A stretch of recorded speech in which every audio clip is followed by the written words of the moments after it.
All right. Good morning. Welcome back, Budget Committee members. Over to you for the call to order, Chair Everton. Good morning. Welcome to the Washington County and SEL number 1 Budget Committee meeting. We'll call this to order and turn it over to... Do a quick roll call. Yep. Thank you. Sig Unander. Present. Commissioner Fye. Present. Commissioner Treese. Here. Karen Bolin. Present. Commissioner Willie. Here. Melissa Laird. Here. Chair Harrington. Here. Chair Everton. Here. Commissioner Rogers. Here. All right, and we are expecting Member Jeff Sarafa any time now, so you have a quorum, and over to you, Mr. Chair. Thank you. Okay, we'll turn it over to Mr. Munn for a recap of the agenda today. Yeah, thank you, Chair Everton. Good morning, Budget Committee members. I just want to give you a quick overview of the agenda, which has been posted online as late last night with some updates to it. It's also in the documents in front of you. Just a couple of things I want to note is that staff continues to work on, thank you very much for the questions that you're sending in. Staff continues to work on these and provide updates to the FAQs. So look for those responses coming back over time here. Also in the agenda from yesterday that's been updated, number 1, Washington County SDL number 1 Budget Committee meeting notes from yesterday. Thank you, Kevin, for adding that in there yesterday.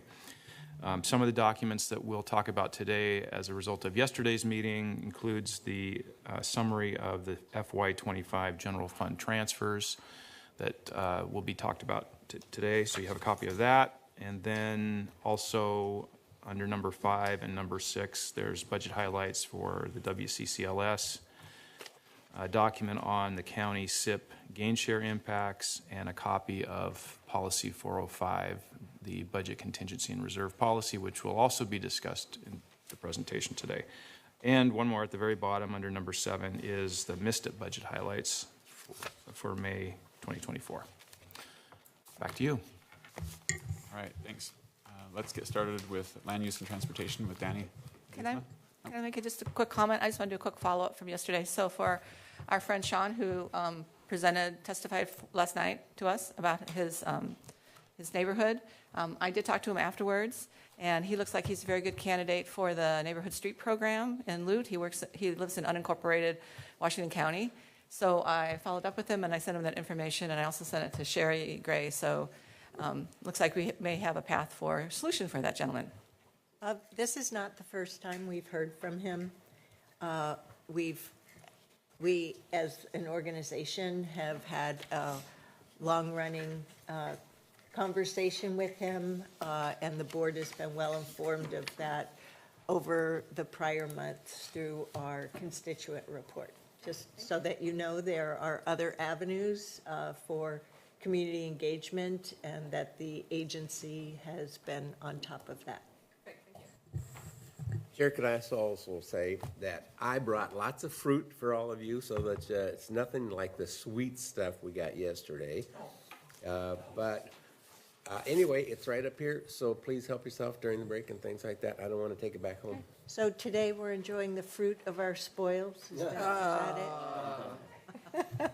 And there, Thank you very much, and thank you for Commissioner the Willie, dump treats. truck yogurt. For those of you with kids Or grandkids. or grandkids. Dump truck yogurt, you move it over like this and it's dump truck. That Chobani is yogurt is up here, and it's got the little additional stuff. So the dump truck part of it is you fold it over and dump it in. If you don't have grandkids, then you don't know what I'm talking about. But we'll train you. It's all up there. Sounds good. Thank you, Commissioner Willie. Okay, go ahead, Ms. Liddy Smith. Good morning, everyone. I introduced myself yesterday. My name is Danny Ledesma, and I'm one of the assistant county administrators. And we're going to start the day with the functional area of land use and transportation, which begins on page 193 in your budget book. I'm so honored I get to work with Washington County's Land Use and Transportation Department, which is led by another superb leader in our county, Director Stephen Roberts. He's here today, and you'll also get to hear directly from Stephen tomorrow. So I'll try to channel him as best as I can this morning. This chart, although I don't think I'm going to be able to do it as good as the chair there. So this chart shows changes in general fund and special funds, which include the misstep transfer, lottery fund, system development charges, state and federal grants, and fees for services related to development activity. With regards to the budget equity tool, you'll see a continuation of a theme where land use and transportation is continuing to focus on civil rights and language access. They are also taking a capacity building approach by developing staff skills and being very intentional about strengthening their internal systems and processes to advance equity. We'll hear a little bit more about that later in the day. And through the identification of really key levers in the three main processes in their department, planning and development, capital projects, and maintenance and operations, levers such as MWESB or COVID utilization and community engagement, we really have high confidence that they'll be able to maintain momentum in their core activities and be able to share valuable lessons with other departments. So as you can tell by their budget and their functional area, land use and transportation is a very large and complex department in the county. I'd like to provide an overview of the different divisions within LUT, and then we'll go a little bit deeper into the budget and programmatic information in the slides that follow. So there are 5 divisions in land use and transportation. And the first one is the Director's Office and Administrative Services. It includes 3 big pieces of work. So Administrative Services is led by Mark Adams, who's behind us here today. This division focuses in on internal systems such as finance, personnel, and performance management. He's joined by Melissa DeLizer, or the indefatigable Melissa DeLizer, who also focuses on internal and external communications and public engagement. It also contains policy and regional coordination, which is led by Jessica Pells, who's in Washington, D.C. at the JPAC conference right now. And Jessica leads coordination with regional, state, and county partners. We also have Planning and Development Services as a division in Land Use and Transportation, and that's led by Aaron Wardell. And it includes community and transportation planning, development assistance, including permits, plan review, and inspections. We also have Capital Project Services, which is led by Russ Knoble. Includes capital project management and supports. We also have engineering as a division that includes engineering, traffic, and safety, and it's led by Stacy Shetler, who is the county engineer, and it includes road design and traffic engineering and surveying. And finally, we have the Operations and Maintenance Division, which is led by Todd Watkins, and it focuses in on road maintenance and emergency response. I wanted to be really clear to highlight not only the functions, but the leaders of each of these divisions, because the leadership team at LUT is fully functional. They really embrace the concept of team and embody the culture of that is being built and cultivated around one Washington County and design the future. They're able to hold both being steady and stable while also really leaning into innovation. And I think it's just been wonderful to be able to work with all of them. I wanted to talk a little bit about department-wide staffing. So over the past few years, LUT has carefully managed staffing to address 3 significant challenges. There have been budget reductions, and so they've been able to manage this through very careful vacancy management. At the same time, they've been able to sort of meet the call for services by staffing up strategically and recruiting. They're hitting a steady rate. And right now, you can think of the example of the winter weather emergency. Because they were able to be staffed at a steady rate, it really allowed for there to be reasonable shift coverage over the 24 hours. So you had folks who were working 8-hour shifts instead of 12 or 13-hour shifts. And then they've also been able to meet the challenge of succession planning with an eye for equity and diversity. So through thoughtful reclassifications, they've been able to address both the current and future labor market. This year's proposed budget really shows that staffing is remaining relatively static. There are an addition of 3 positions, which is roughly about 1%. There has been over time since fiscal year 18-19 a 14% reduction for staff, and then in current planning there's been a 30% reduction in staff. So this chart really shows some of the places where those staffing dips have happened. The department continues to manage vacancies very carefully to make sure that they're not overcommitting in any area, just to continue to manage for our ongoing budget challenges. All right. So we'll talk department-wide, and then we'll start going into specifics of each division. So over the next year, the department's going to continue to focus on 3 main initiatives. So the first one has to do with strategic planning. So they continue to participate in the countywide work plan development that is sort of emerging out of the strategic plan update of the boards. But they're also, like the county, are going to be focusing in on overhauling their 2012 strategic plan to really hone in on staff and department-wide priorities, purpose, and skills. They're also going to be hiring an equity manager and a public engagement coordinator to make sure that their strategic work is aligned and that there is a place for equity initiatives for staff and for their customers. Another focus is improving processes and efficiency. And one big and exciting is will be an assistant director who will be able to provide leadership and also really sort of take leadership in these department-wide initiatives to improve those efficiencies that the department is wanting to make. The third initiative is really wanting to make sure that they're maintaining plan review and service timelines. So they're continuing to evaluate the current planning and building support services target service levels to improve customer response times. And they're continuing to complete road service requests in a timely and effective manner, which is important. So, one of the things before we go into planning and business development, one of the things I wanted to talk about is that long-range and community planning occur with our community in Washington County. And so these photos really highlight a few ways that the LUT staff are in the diverse Washington County. It's also a nice break for my voice. All right, so land use and transportation planning and development services. In this year's budget, and this starts on page 203 of your budget book for long-range planning, and then transportation planning is on 209.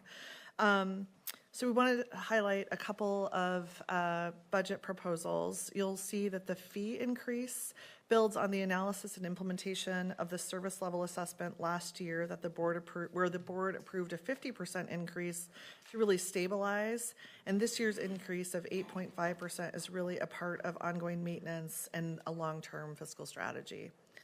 In transportation funding, you'll notice that there was a move in funds, and this is really alignment of the program with the funding source. It's kind of a housekeeping item. And then in community planning, we're able to maintain staffing despite the general fund reductions by really redistributing costs to other fund sources like the cost allocation plan and lottery that continue to be appropriate for the role. And because planning happens with community, we wanted to have a little bit of a sandwich here and give you more opportunities to see how LUTs is engaging with the community.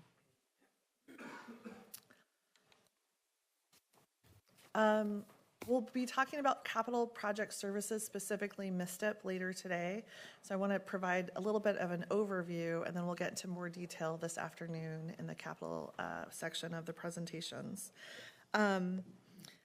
There are currently 82 projects with planned expenditures for 24 and 25 this fiscal year. It includes 41 road construction projects, 26 projects that meet Americans with Disabilities or ADA standards, including bike and pedestrian enhancements.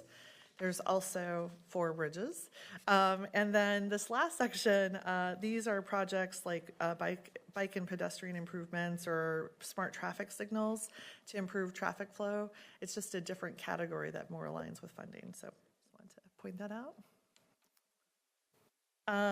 In terms of some of the big strategic shifts that are happening in capital project services, I mentioned earlier in the equity portion about how the staff are really thinking strategically about staff changes to improve service delivery.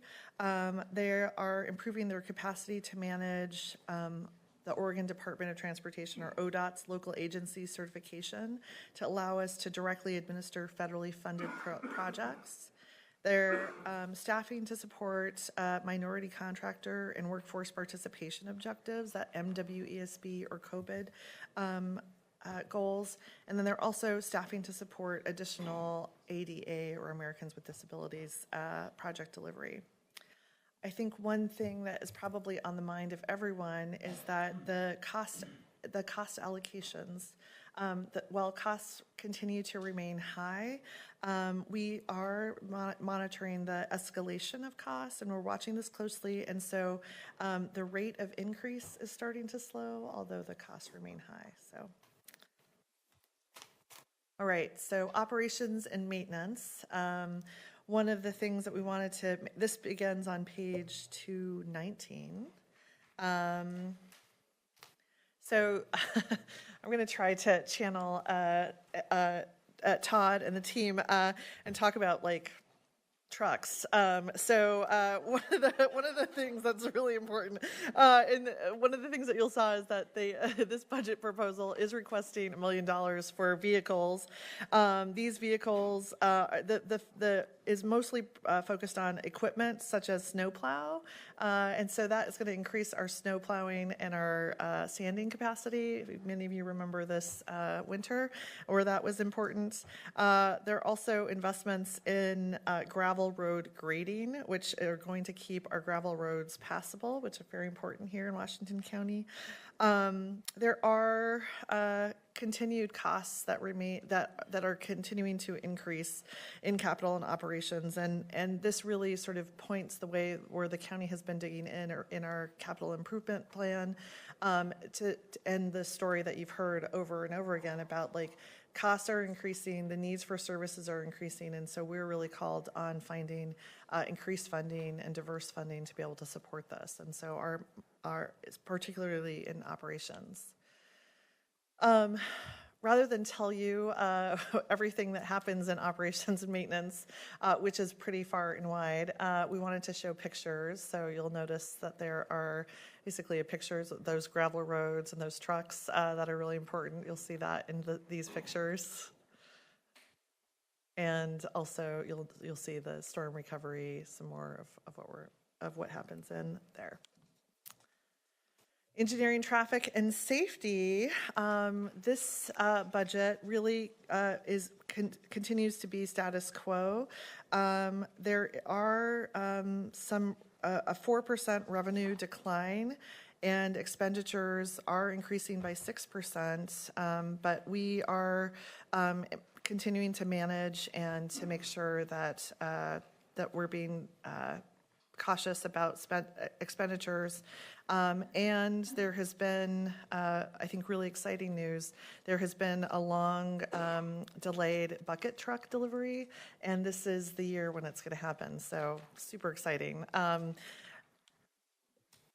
think the other piece that we wanted to focus on is that during this winter, the operations and maintenance team really answered the call of our weather event in January. And so we wanted to end on this picture and to thank the team. The response was really Herculean, in my opinion, and we tend to refer to them as the sub-zero heroes, and had a great time celebrating them and thanking them. But we wanted to spend a little time this morning recognizing all of the folks in the department.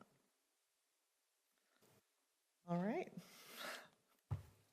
If I could just add, just on the staff, and I really appreciate this photo because it is the amazing LUT team that actually delivers on services. Yes, we need the roads, we need the equipment, but this team is amazing. Over the past few years, as there have been transitions in workforce in general, this department has been impacted. And I just want to give a shout out to this leadership team because they have focused on filling, I'll call it the boots on the ground positions. And that is why, as Danny had indicated, there were more manageable shifts this winter. And that's important for our employees and their families. The assistant director position has been a position that has been in the works for 3 years.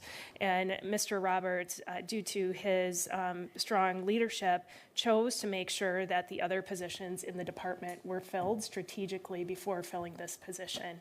And so I just want to lift that up just in celebration of the team and their holistic leadership and support for employees in that department. Thank you. You're going to jump, go ahead, Melissa. I just had a quick question. On page 219, one of the key issues was the PCI index projections over the next years show a significant decline without large increases in revenues. Is there any additional discussion or insight you could give on that? Yeah, so I think, like the rest of the county, I think that we will continue to work with our government relations team to think about like a legislative strategy. I think that the state spending on, we're not unique and we're not alone in terms of a county, and this really is a statewide issue, being able to maintain roads, so.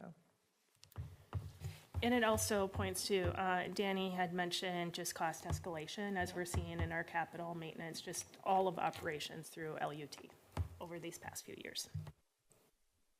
Yeah, if I could jump in on that. I sit on the Rural Roads Committee, and Todd does a great job with that group, and certainly our PCI indexes right now are good, but we also know that just the pure cost of maintaining them has gone up so exponentially that we are going to have some struggles with that. But I think we should be very happy about the current conditions and how for years we have been able to maintain that PCI that is above our standards. So really good, I think, in that regards. And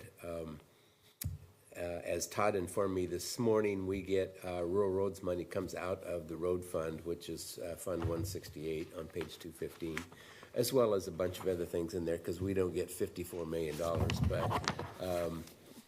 But at least that's where we get most of our funding, and then some of it actually comes from timber harvest, which is interesting in that they use our roads, and so we get reimbursed for them using our rural roads up in the mountains. So I didn't know that until this morning. So anyway, we're doing, I think that department's doing a great job, just like LUT is, trying to maintain our standards with increased costs. Could I just clarify also the kind of PTI degradation that this is getting at isn't just for ERMDAC or ROMAC, but also for all of the county roads, even in the urban areas, that all the major arterials and collectors that the county is responsible for.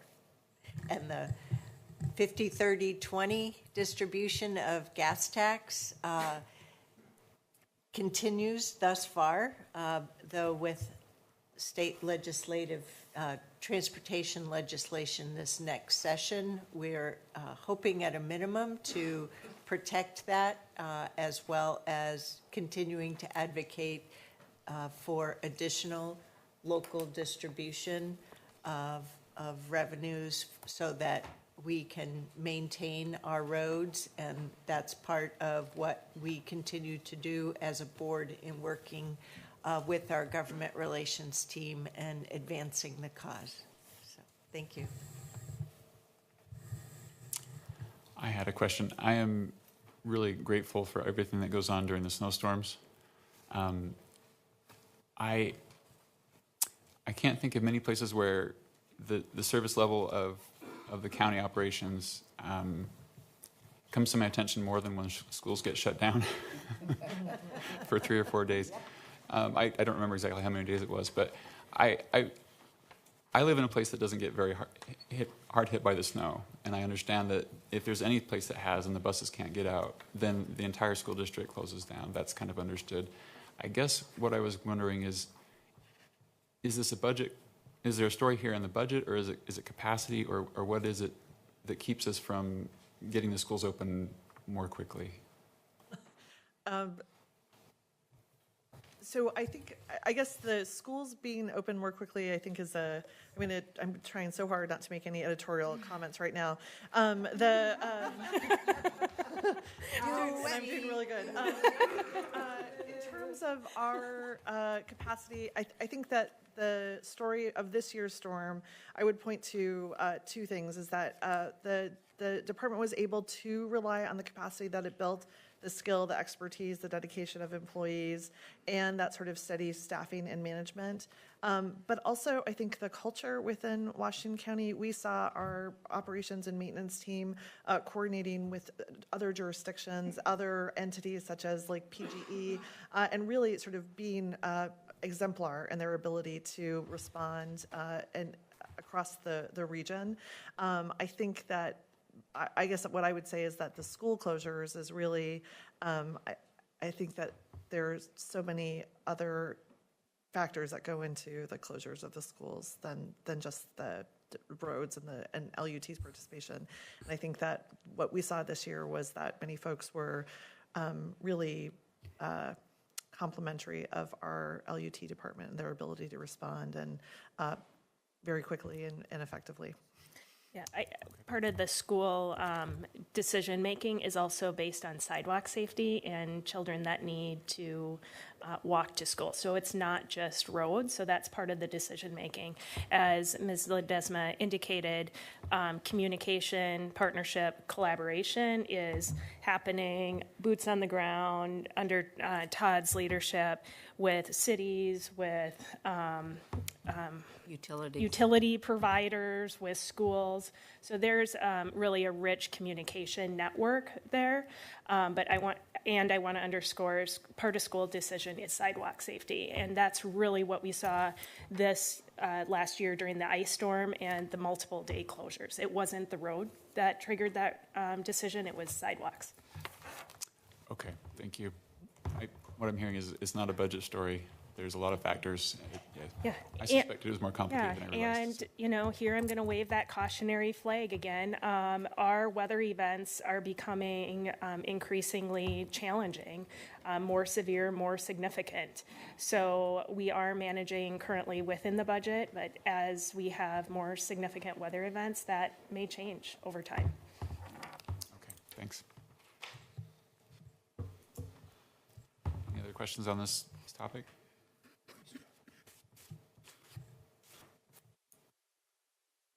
All right. We're a little bit ahead of schedule. Should we continue to move through? Okay.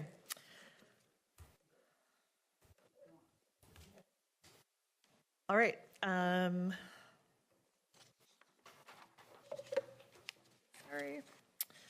All right. So we're going to move to the next functional area of culture, education, and recreation, which begins on page 297 in your budget book.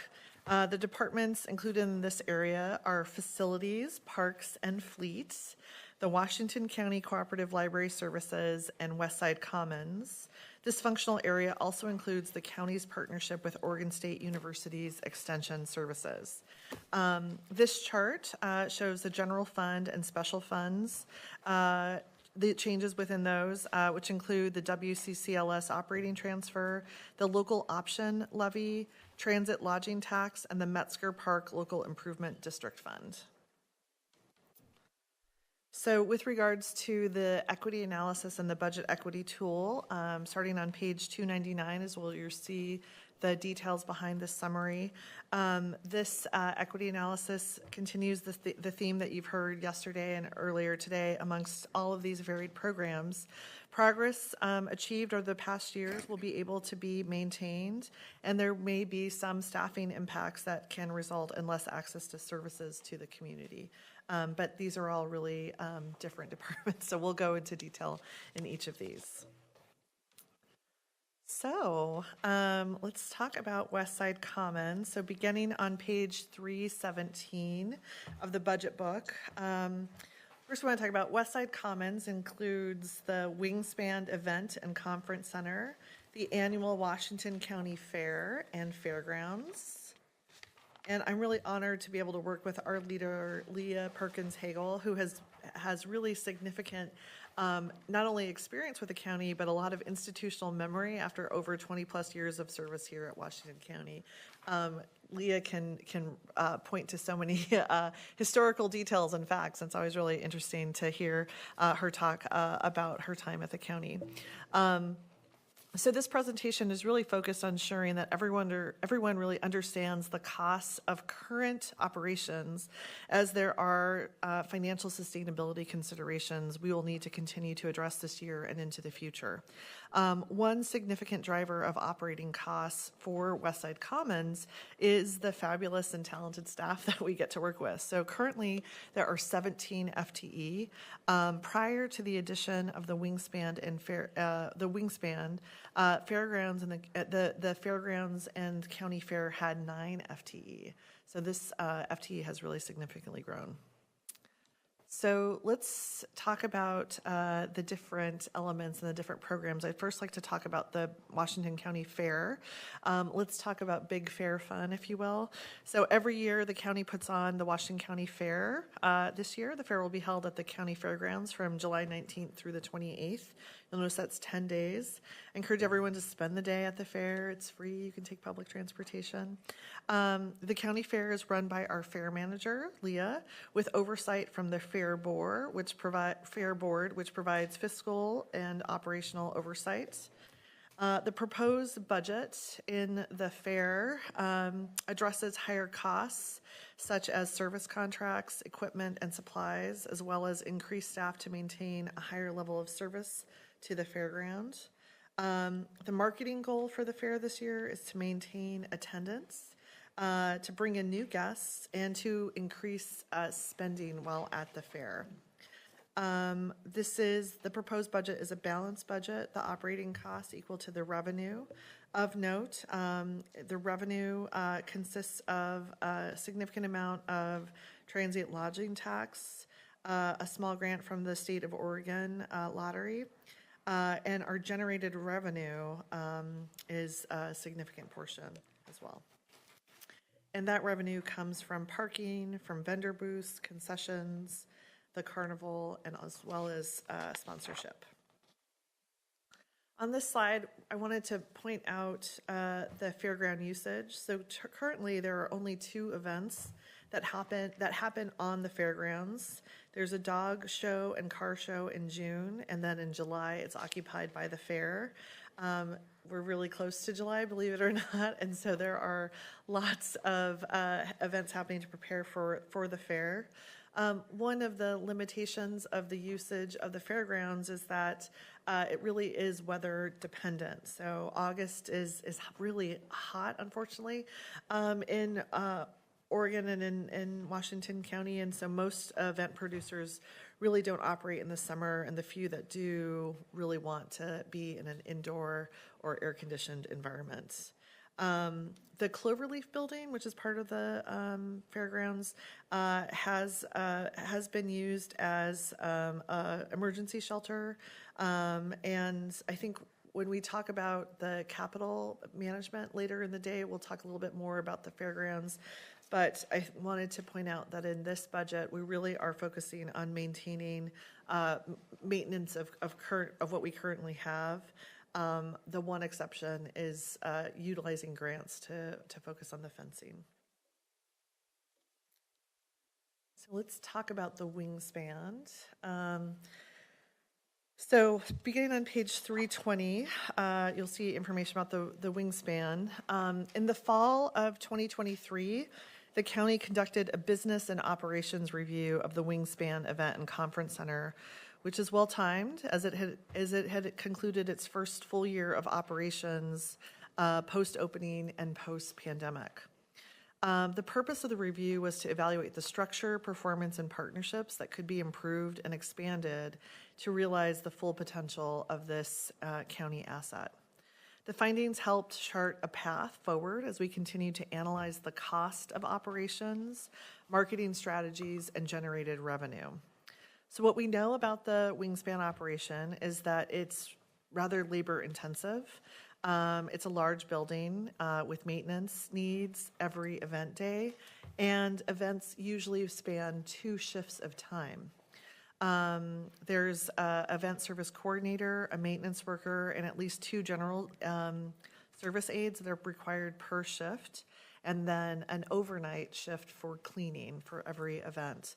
So it usually takes 2 full days to turn over the building between, and then each staff will need 2 days off during the same period. So in terms of operating, there are significant staffing costs there. Oh, yes. Could I ask a question here? Are those pictures of Wingspan? Yes, those are from this year. So there's a gem show and Okay, some reptile show as well. thank you. Yeah. So I wanted to point out the cost of operations. So you'll notice that personnel is approximately 1.1 million. Materials and supplies are $800,000. These include, sort of like office and janitorial supplies. It also, utilities, the fees, all of these supplies that require for events to happen. I do want to point out the revenue. So you'll notice that the revenue that gets generated just from the events themselves is roughly about 1.1 million, and you'll notice that covers right around the staffing costs, right? So it's about $700,000 from rental alone. Parking is another $230,000. Concessions or catering, there's $80,000. And then fees for services like, connection to audio, video, electrical, or inventory is another $100,000. So Danny, how many events did you have? Yeah, that year, I feel like we're in it together because I'm going to show you on the next slide. So I wanted to focus your attention to the usage of the Wingspan. So, and remember, this year we're really trying to focus in on understanding the true cost to operate. And now we're starting to get into some of the questions around learning and also marketing and operations. What can we learn there? So in fiscal year 2021, this was during the height of COVID, there was about a 36% occupancy rate, which is about 115 days.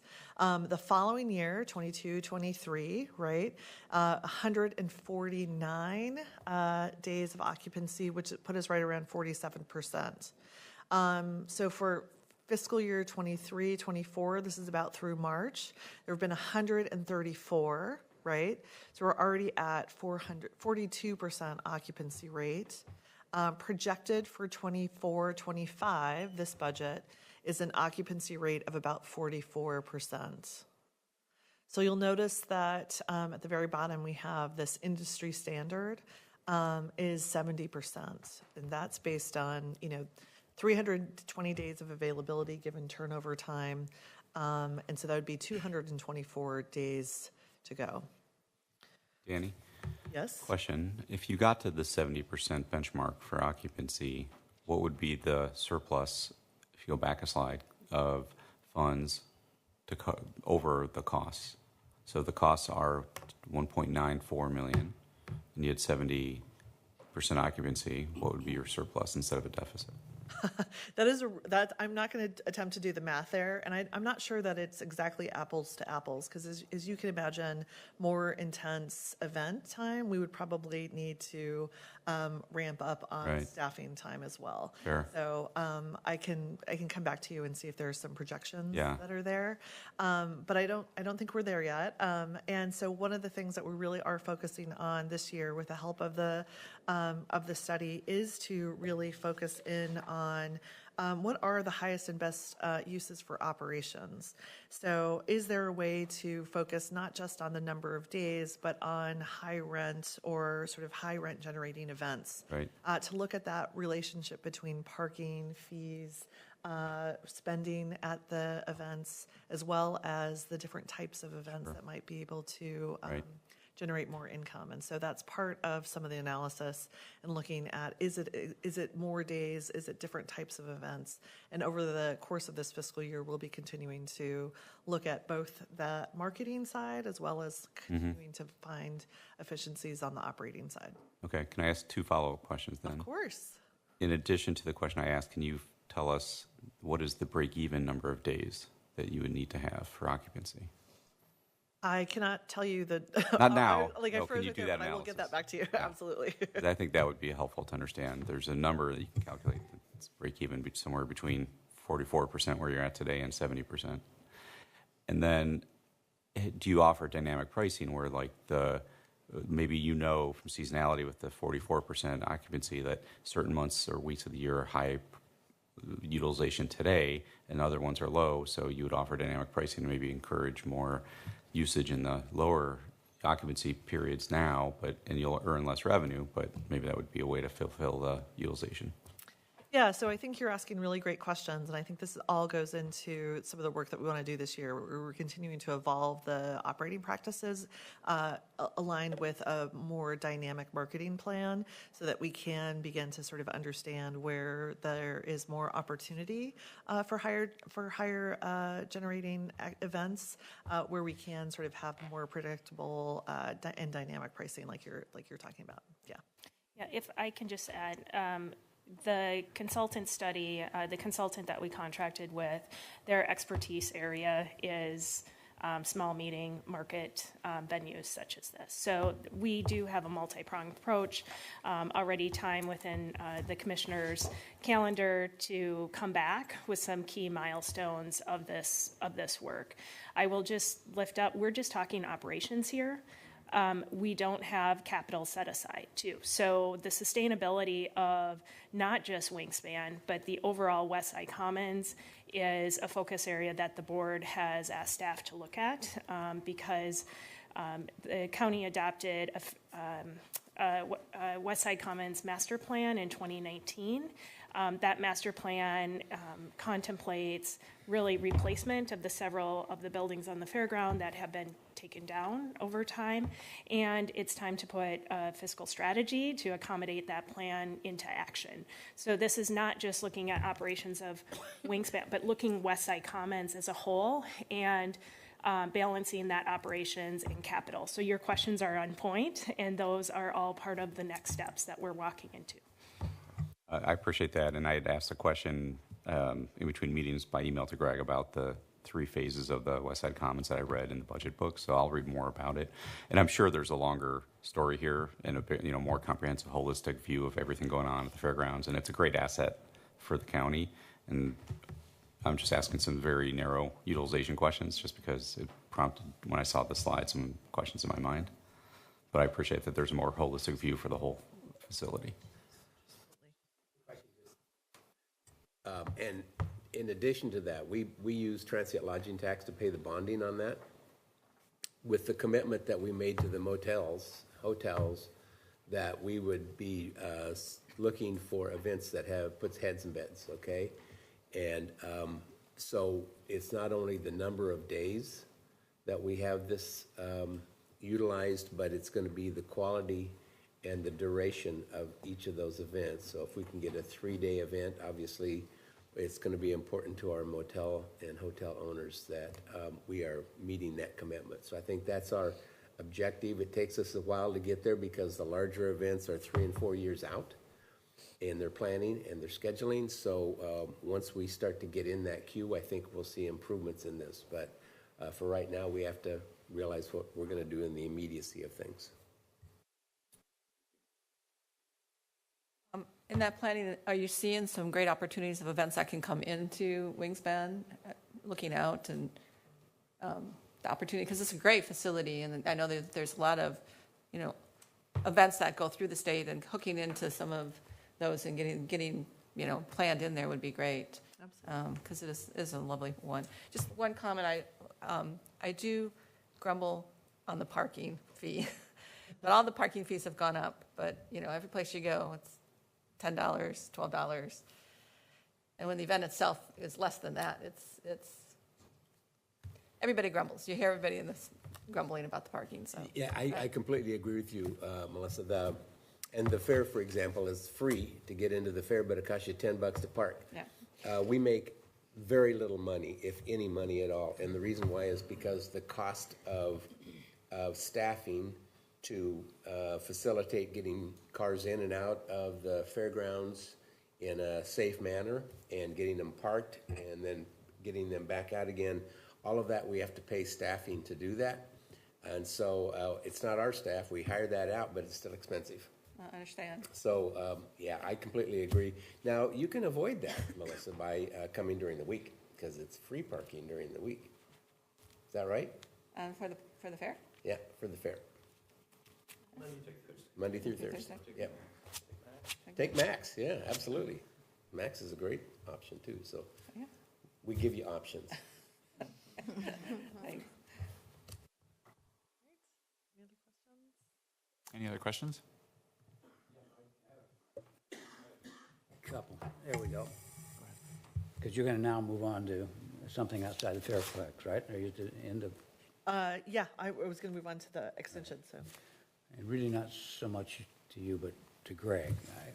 I realize that you're kind of repositioning some funding in the budget, like for taxes on 318. You're removing those. You're using a transfer in from the general fund, and that's how you're structuring your budget this year. But my first of two questions is, are we going to, at some point, on a policy basis, take a look at the financing necessary in regard to the Fairplex as well as the Wingspan? And the answer is yes, but would you like to share that with the Budget Committee? Because obviously, when we did this several years ago, the intent was not to subsidize. It was to have some break even, and as Jerry pointed out, we understood it took a while to prime the pump based upon venues, and then we got into COVID and some other issues. But would you like to share what's happening? This is the first. I have two questions. What's happening in terms of your analysis to get to more of an enterprise fund for the fairgrounds and Wingspan?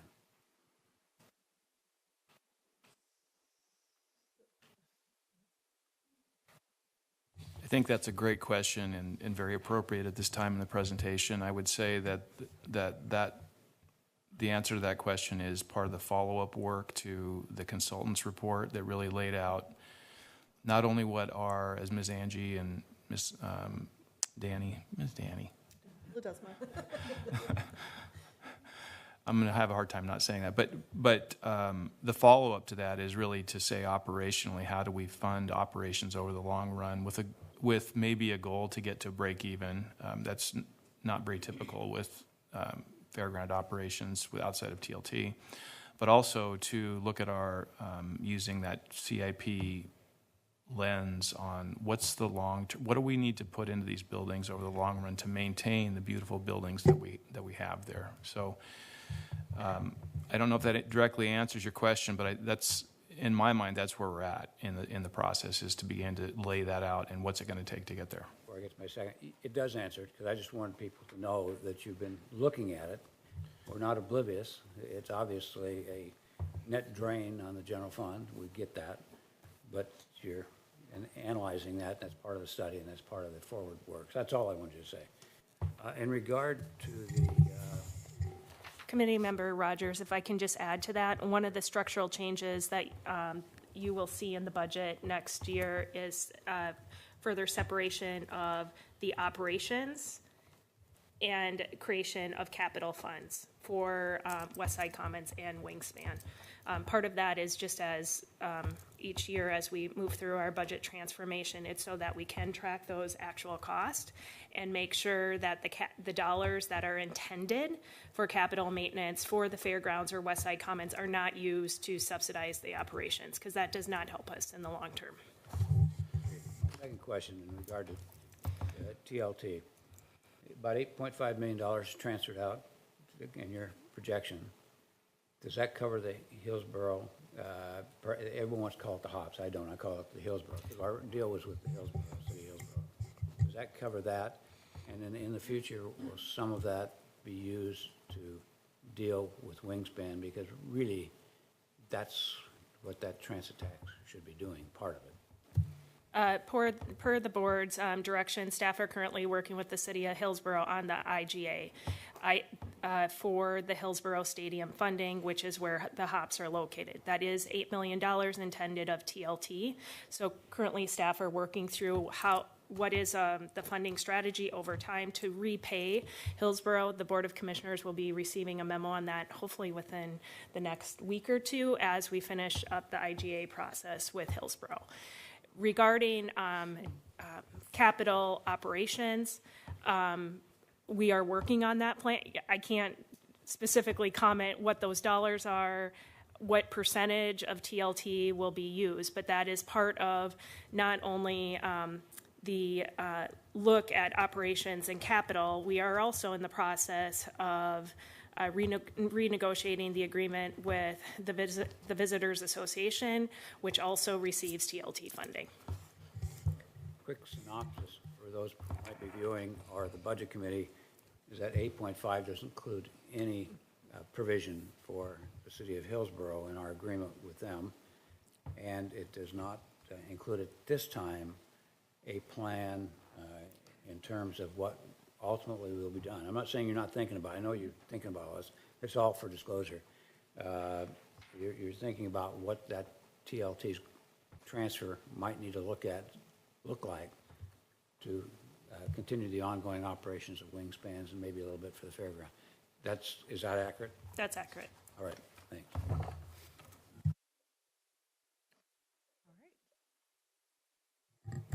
Any other questions on Westside Commons and Fair Complex? I guess on to Extension Services, please. Thanks. All right. So being on page 309, you'll find the OSU or Oregon State University Extension Services. The county provides general fund to OSU and Washington County's Extension Service. These resources support a variety of community programs serving rural, older, and diverse Washington County residents. There's multiple community programs, everything from 4-H youth development, forestry, wood products, community development, agriculture. The county provides in-kind support for the extension, as well as Master Gardener programs, Open Campus, Juntos, and the Oregon Naturalist Program. This program, the proposed budget reduces the contract by 5%. You'll see a corresponding increase, which is attributable to the county's cost plan changes, and the county provides office space for 4-H. I think it's important to note that OSU Extension provides services that are research-based. They're providing education and advice to help Washington County residents make informed decisions. Access is often free or no cost or very affordable. Washington County residents are able to access one-on-one conversations with experts through workshops, publications, online classes, websites, clubs, activities. And I wanted to focus that the program really does achieve quite a few results. For example, in agriculture, right, we're helping to increase crop quality and yields.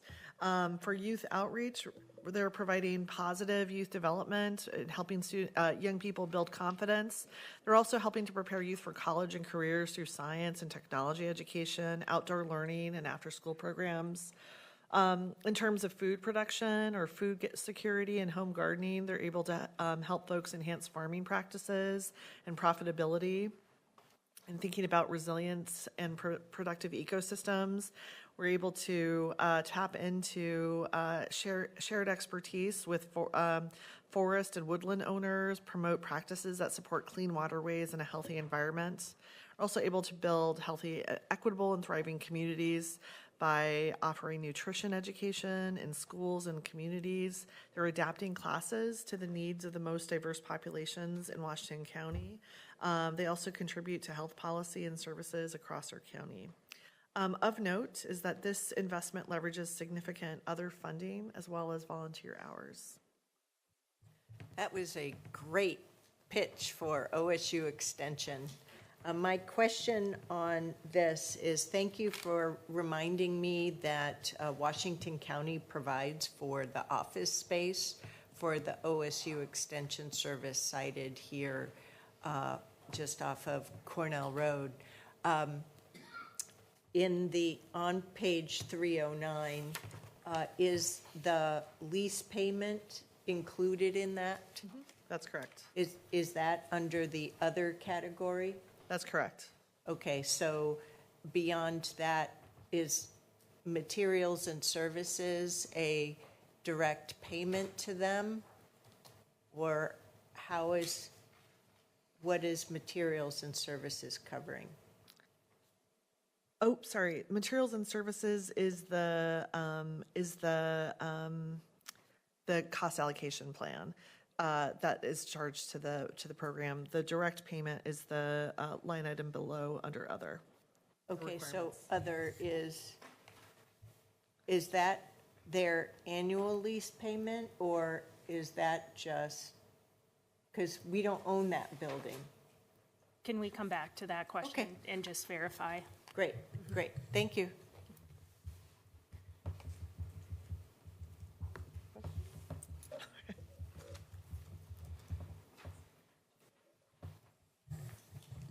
Any other questions on extension? Thank you. Good morning, Chair Everton and Budget Committee. Again, for the record, I am Erin Calvert, one of the Assistant County Administrators. I'm going to turn your attention to parks, located on page 305 of your budget book. Washington County Parks is a division of our new Department of Facilities, Fleets, and Parks, or FFP, as we like to call it. They manage over 2,500 acres of parkland year-round and provide the resources and staffing to effectively operate, maintain, and develop safe and appealing park properties for 1 million visitors each year. Parks is transitioning this year into an enterprise fund, and this will complete the long-term objective of reducing the general fund support. Park revenues are funded primarily by the sales of parking passes, facility rentals, permit fees, state revenue, share of recreation vehicle license fees, and a matching grant from the Bureau of Reclamation. These sources of income can be unstable sometimes due to things that are out of our control, like weather and the economy. And this includes the annual number of licenses purchased for recreational vehicles. The 5% reduction to the operating budget will reduce hours of the seasonal recreational positions, and this will somewhat limit the opportunities of to diversify the recreation programs, which could also impact the revenue that we are able to bring in. But park staff are focused on providing safe, enjoyable public recreation spaces with the resources that we do have available.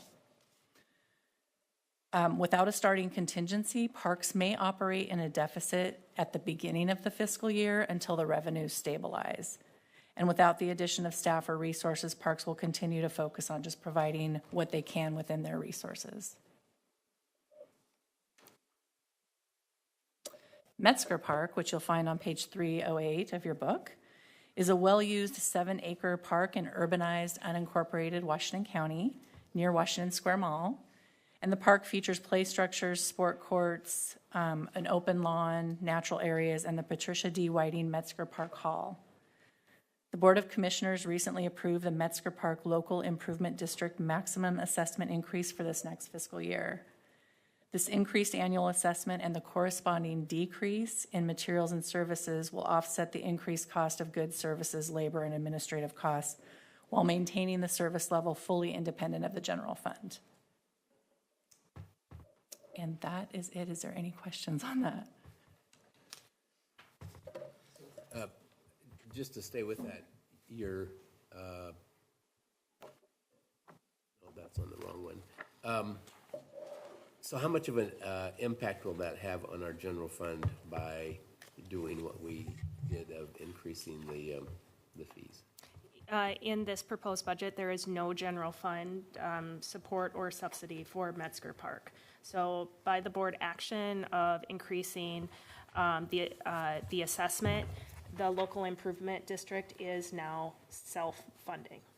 My question was, last year to this year, then, what kind of relief did we get for general funding that? It was about 99,000. Okay, thank you. Thanks. Any other questions for Parks?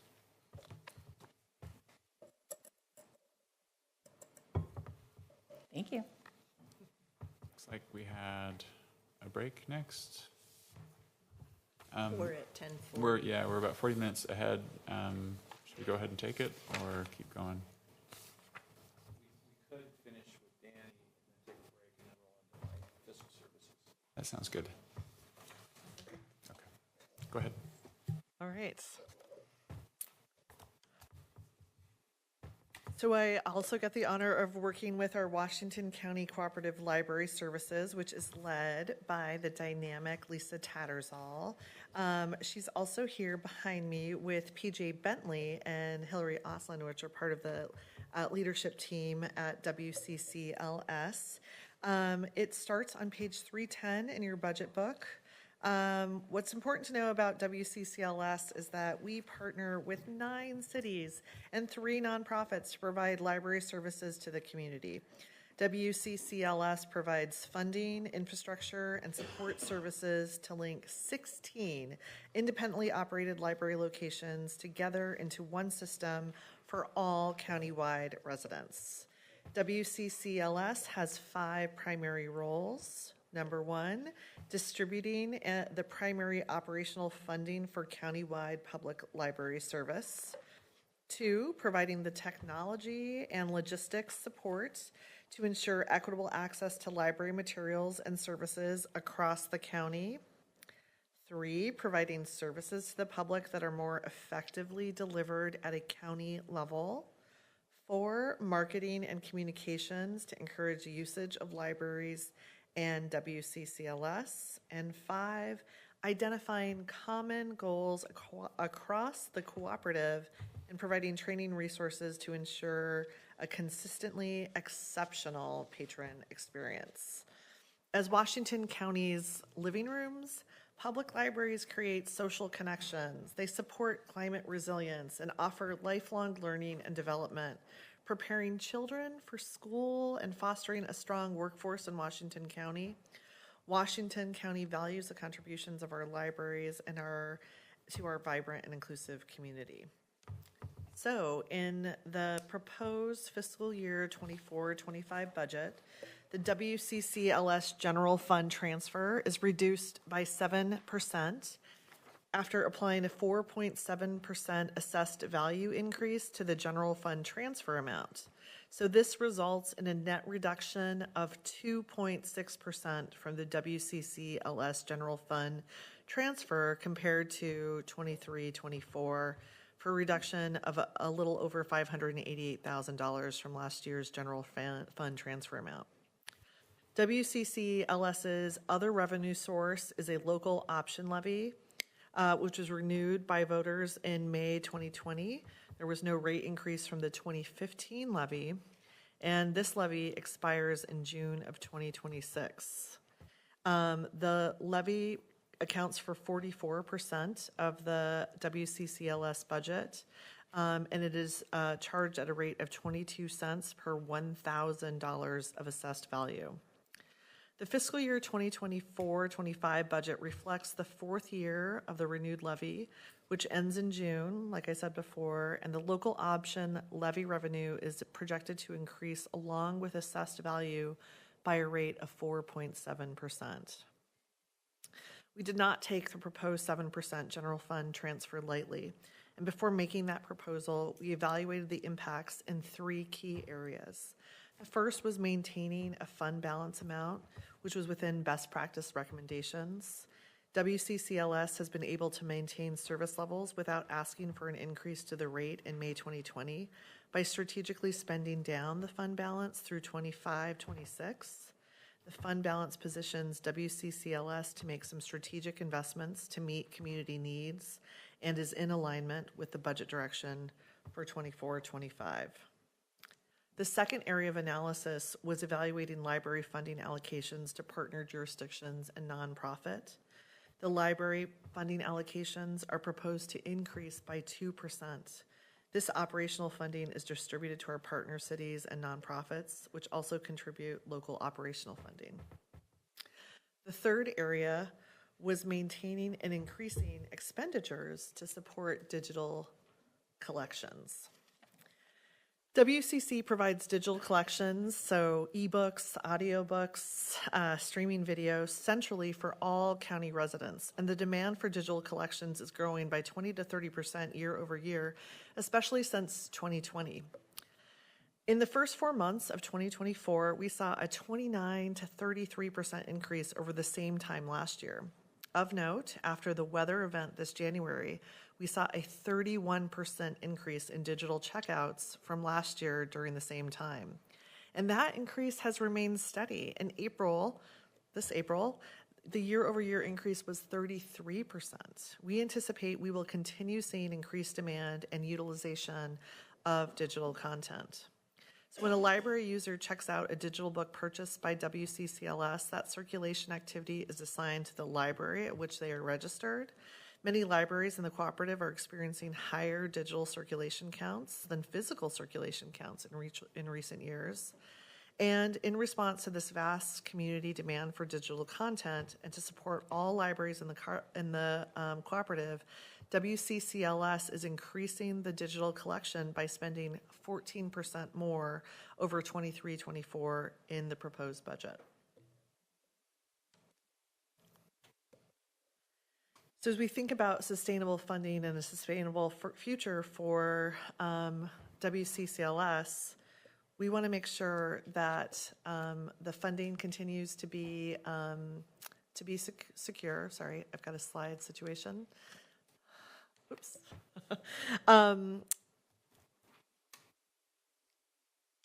I'm going to move over to the slide. Sorry, and I'll come back to that. Digital, so you'll notice in terms of equity considerations, there are really, we want to spend some time on ways that WCCLS is really expanding and be thinking expansively about equity and inclusion. So the first is that language access is expanding. We're continuing to fund interpretation and translation services for all partner agencies.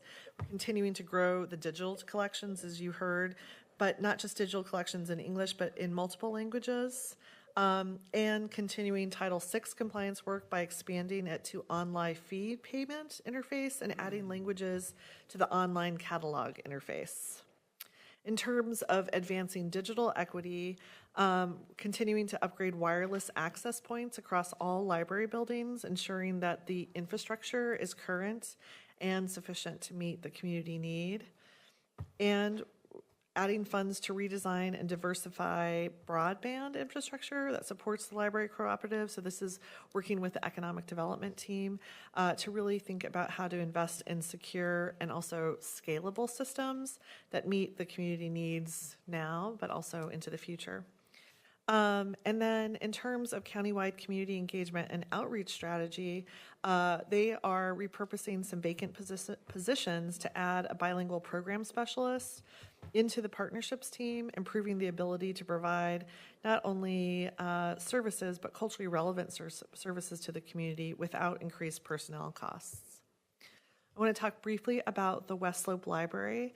So in discussions amongst the board in last year's budget process, the direction shared with the county was to evaluate alternate models for operating West Slope Library, and staff began to work on that immediately.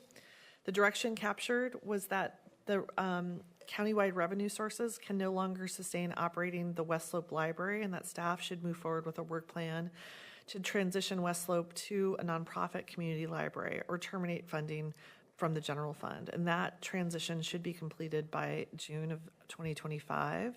So the proposed budget for the West Slope Library reflects this work underway. The funding transfer from WCCLS to West Slope Library is reduced by 5%, and one vacant position is eliminated. Funds are also budgeted to prepare and execute the transition plan pending approval from the Washington County Board of Commissioners. So we want to continue to rely and to thank staff and the community for working with us. This really is one way that we are continuing to align with the strategic plan update and to the values. We want to continue to be a dynamic partner and stay in alignment with that role of being a countywide provider within the cooperative. So we think that this planning upholds the approach while also maintaining services to the community. Sorry. I just want to underscore, Danny, your comments about the community and to reflect back a year ago in our budget discussions, the awareness building about the general fund support of West Slope and how and why that needed to change, and the really outstanding community reaction to that and the positive nature that the community has brought forward in building this system. So I want to just underscore that as well. Thank you. All right. Go ahead. Sorry, Chair, I jumped in there. Is that okay? So, yeah, just to emphasize a little bit more what Pam talked about, I think the important thing for me, for the public to know, is that statistic that you said that 44% comes from the levy. That means 56% comes from other sources, and that includes the cities. And so everybody's all in, I think, on libraries. There was a statistic that I hope I'm not remembering incorrectly. Back in my mayor days, Brookwood Library had over 800,000 visits annually, just that one library. And at that time, I think it was the second largest. I'm looking at Lisa now, if she can remember statistics here. Second largest in the county. Beaverton libraries were higher. So if you take 800,000, you do the math, of course, that's 2,200 people a day go through one library. That's how important they are for community gathering spots, but also just to our constituents in the county. And so I'm a big fan of this. I was appointed to the library board in the early 90s when I first was appointed to city council.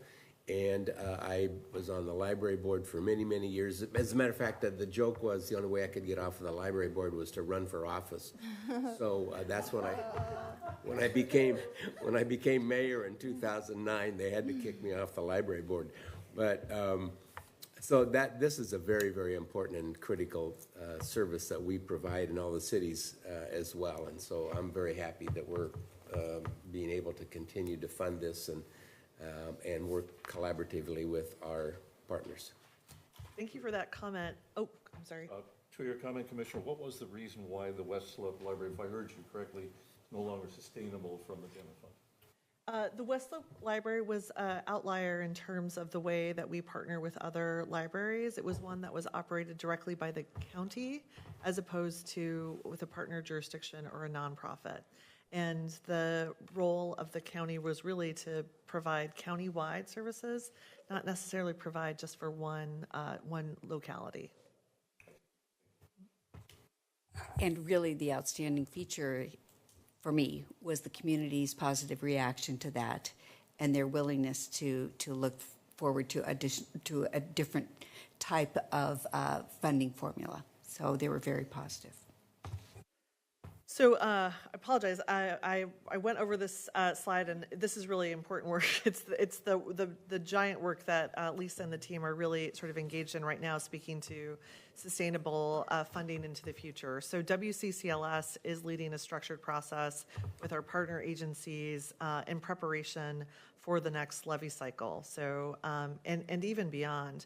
This multi-year process of engagement with city and nonprofit partners will identify mutually agreeable solutions so that we can continue to meet community needs for years to come as those needs continue to grow and to be dynamic.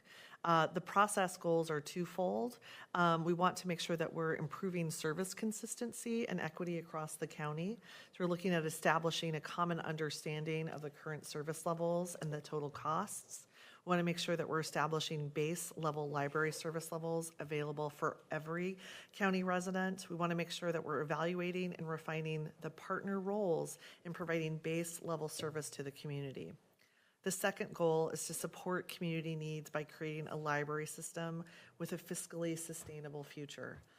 We want to make sure that we're continuing to identify options for funding base level library services and establishing metrics to allocate funding for partner operating libraries. This effort is ongoing. We're hoping that it will chart the path forward to long-term sustainability, about something that we all love, and making sure that it's providing answers to important policy questions so that our Board of County Commissioners can continue to make informed decisions to support our libraries. Can I just maybe add a little bit more context to that process? This is incredibly important work, not just from a Washington County perspective, the library cooperative. This is important for our city partners as well as our nonprofit partners too. So the library funding is really a three-legged stool. So one leg comes from the local option levy, which is set to expire in 2026. So all partners rely on that local option levy. Then there is the Washington County portion of our property tax that supports the libraries. Then the third leg are the cities or nonprofits funding that also supports the libraries. So just as we, through this budget committee process, have had discussions on Measure 50, Measure 5, our other local government partner cities are impacted by that same reality. So they're under fiscal constraints. Also, there are just inherent challenges with nonprofits, with raising money and having sustainable fiscal futures as well. So coming together in a partnership and a collaboration to help plan what does phase one look like, because we need to get to the renewal of 2026. But really, what does that look beyond that? Do we have the right operating model? Should that look different? Because all of those partners and ultimately our community does depend on the sustainable services out into the future. I have a follow-up question to that, Tanya. What is the sentiment right now as an early read on the option levy renewal? That are you guys thinking we would increase the rate, knowing there's the increase in assessed value, but you also have to take into account what you just mentioned about budget constraints on other parts of it? So just want to know what the early sentiment is. So I'll say our costs are outpacing our existing revenues, if that's any kind of indication, but I think that's been a common theme. Right. Our board will be, once again, having a touch point on the library levy planning process, update on the governance process. I believe it's slated for June or July of this summer. So we're really in early stages. So I don't feel comfortable commenting on that because we're just in that process of determining what are those fiscal needs. Right. And I mention it because my family and I have gotten great value out of our local libraries, and it seems like, as Commissioner Willie mentioned, that there's usually a lot of support for the public greater good from the library system. So I would think that an increase in the option levy would probably be well received from the voters, but you never know, and there's a lot of variables that go into that. So I was just wondering what your early read was. I have another question for you, Danny, if you don't mind. On the library, sorry, I didn't write down my question. you want to hold it? Yeah, Because let me I come have back one. to you. Yeah, let me come back to you. Sorry. I really appreciate slide 33 with the digital checkouts. On the, I really appreciate this slide. It tells such a story. In July of 2019, so your very left-hand point, that was the month where the new board started its work for the library levy that was on the May 2020 ballot. So during that time, digital checkouts were hovering at about 150,000. And then, quite rapidly, within a year, it hit the 200,000 level. And now we are at I think, a sustained 300,000 level. So within a small matter of a couple of years, those digital checkouts have doubled. Now, as Lisa Tattersall has been acknowledged as a very dynamic leader, she's just awesome. She has been letting us know that digital checkout use has increased and increased. As I love this slide, so thank you. I would also appreciate some data about the costs of digital material, because she's also let us know that contrary to my, intuitively you would think that electrons are cheaper to deliver than printed paper. Not so. It's all about the market. So I need to be sensitized to what the actual costs are for those digital checkouts. So that's one need that I have. I also wanted to make sure that you saw that we did get an additional handout with regard to the libraries as part of our multi-day packet set. So job well done. Thank you so much for keeping us so well informed. Just as I had mentioned that the board will be working with our staff on bottom to top, top to bottom examination for the public safety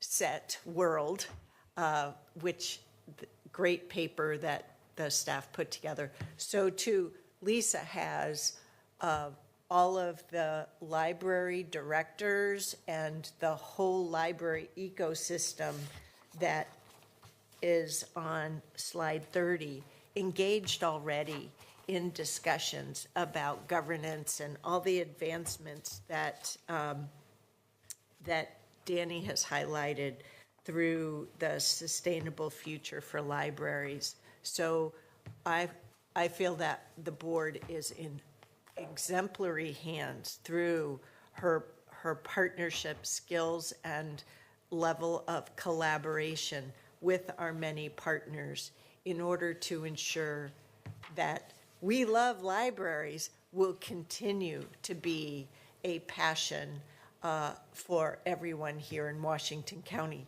even if you're not a library card-carrying member of the Washington County community. So, thank you. I'd like to make one more comment about the same graph that Chair Harrington mentioned. And I noticed on this graph that there's a peak every November.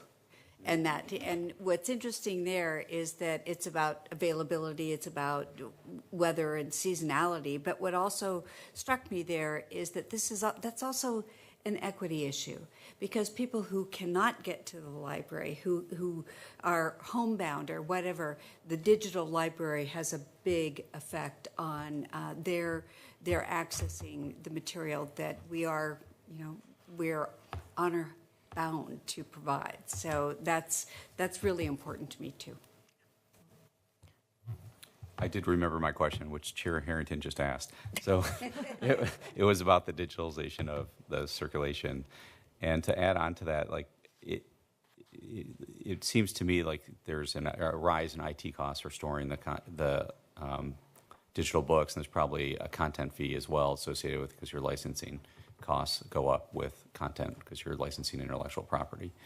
So, and then, but you're, you know, so there's a trade-off of, like, from a unit of one, would the cost of a physical book be the same as a digital book? It'd be interesting to understand that dynamic. I'm just curious more anecdotally, what do you guys see from, in terms of staff productivity and more time available, that if they're spending less time on circulation tasks, are people able to then do more programming type content for the patrons that come into the library that might be a benefit that you can't see financially, but there's probably a productivity benefit there that's helpful for delivering services. And I'm just curious if you guys are seeing something like Ms. that. Ledesma, I'll take that one. So I think this goes back to when Ms. Ledesma had mentioned that libraries are also our community rooms. So libraries do not just serve as the checkout for materials, it's also that gathering spot. So when staff are not handling checkout, and keep in mind, increase in digital, there's a different process for checkout than there is paper, sorry, I couldn't think of the word right there, paper materials, actual books. And so I think the demands on library staff have changed dramatically over time, and we don't have a chart that speaks to that.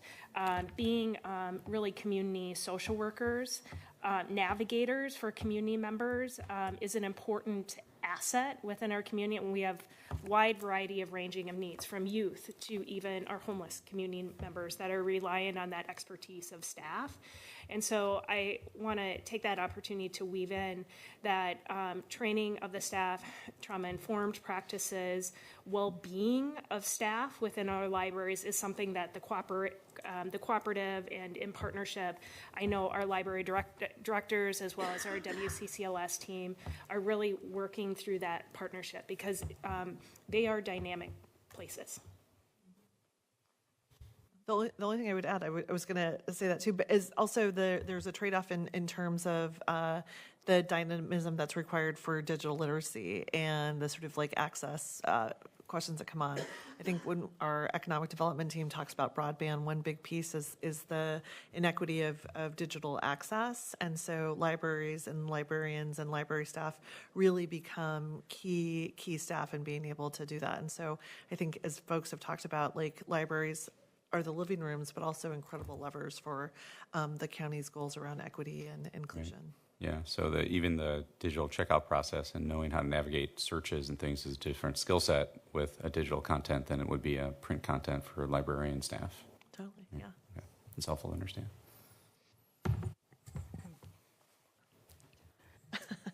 Any other questions? I have a question, Chair. I would just make a comment first to say that digital, I myself this year consistently transitioned to digital books checkout as well as the hard copy for kiddos. So I think there's a thing going on about the significance of the driving that we're doing, that I think we're transitioning to audiobooks. And I think I come from a generation where audiobooks cost money to purchase. So now having them for free on your phone, where you could just listen and then it automatically connects to your car. We're living in a really high-tech world these days that everything is within our fingertips. Nothing is inaccessible to an extent this year. And I don't take that for granted, and I appreciate you all creating that digitalization. I don't know how that happened, but I appreciate that. And yeah, thank you. Thank you for your services to all librarians. Danny, you've been doing great. Been listening here and following my with the PowerPoint here. I did have a question about the West Lobe. I think it might be the next slide. Or maybe, okay, well, we could just, the transition that's coming up, and what that might, that's gonna happen, right? Like, this is board commitment. That aside, I'm curious about I didn't see any of the reading about the personnel, the FTE decrease this year from 10 to 9.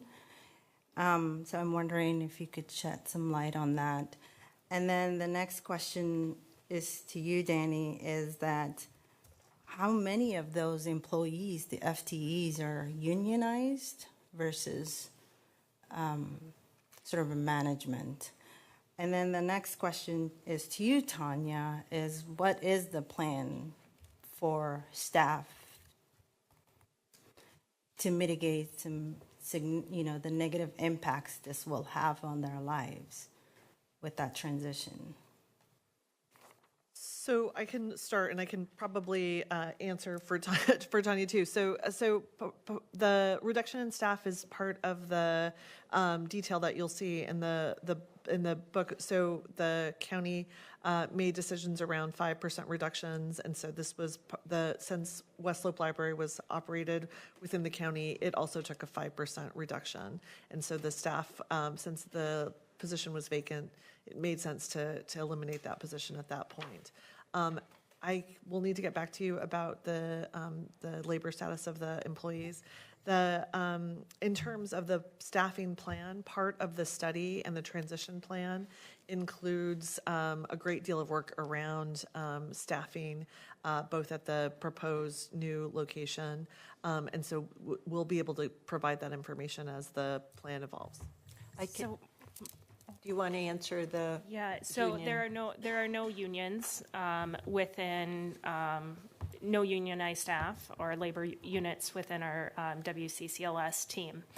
As far as the transition, staff have a clear transition process laid out. This is not just staff, it is facilities, it is IT, many staffing structure for Garden Home Association, which is the nonprofit that we're working in partnership to assume the operations of West Slope Library.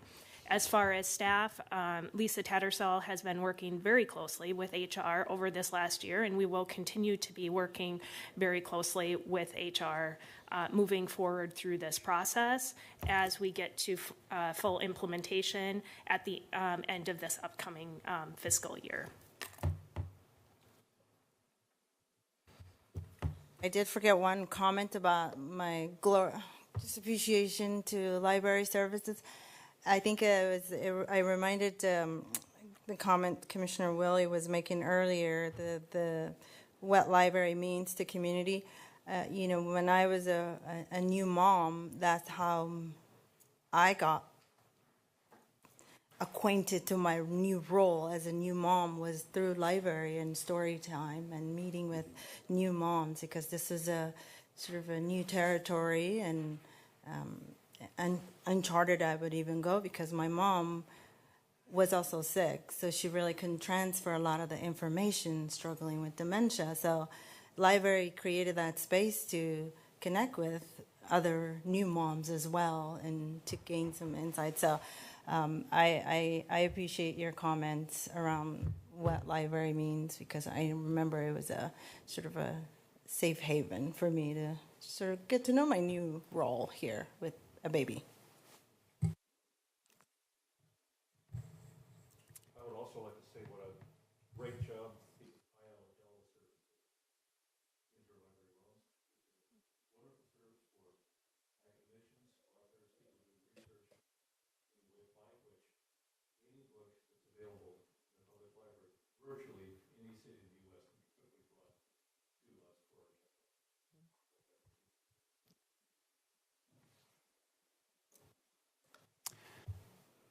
I just want to say that graph that we've been fascinated with about the digital, we've been watching that in our family. I hadn't realized it, but we could probably make a graphic like this for our family as well. As we still have some people in our family who just love the paper, but it's, the convenience, Libby and Overdrive, they are household names now, so that's really neat. If we don't have any other questions, then I think we're ready for a break. Is that right? Okay. Thanks, Ms. Ledesma, Ms. Calvert. We'll take a 15-minute break.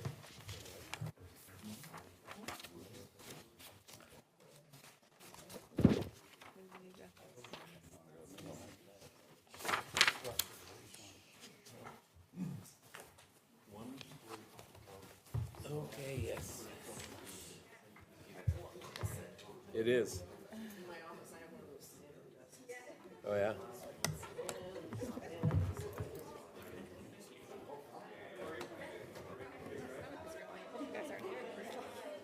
I'm not.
we're going to add a few more minutes to the time here.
One minute left.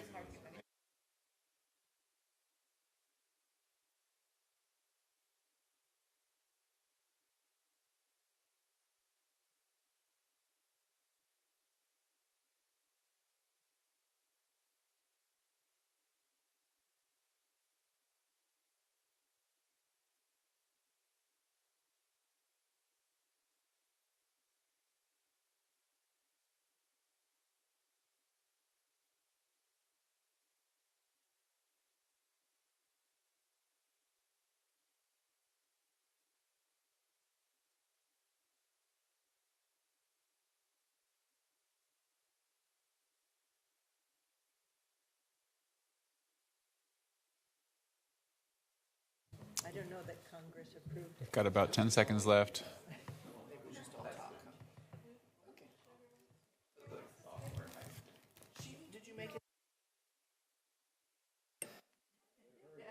All right, welcome back, Budget Committee members, and back to you, Chair Everton. It's good. Thank you. So we'll come back to order now. It's good. I don't get any credit for any. Okay, we're getting started again. So between now and our working lunch break, we've got, looks like Mr. Munn for fiscal entities here. So if we're, I guess we're pretty much on track for the schedule that we have here. Is that right? Yep. Okay. Joe, can I make a quick announcement? Oh, yeah, please. I brought more desserts. So up above, I added dessert. One of my kids, all three of my girls like to cook and bake. So one of them made a sugar-free, keto-friendly peanut butter chocolate brownie bake bites.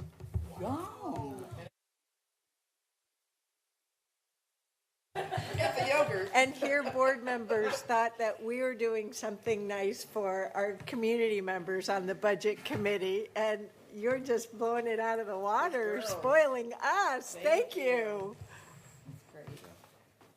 Well, I'm on tap for tomorrow. We've had great coverage. Thank you.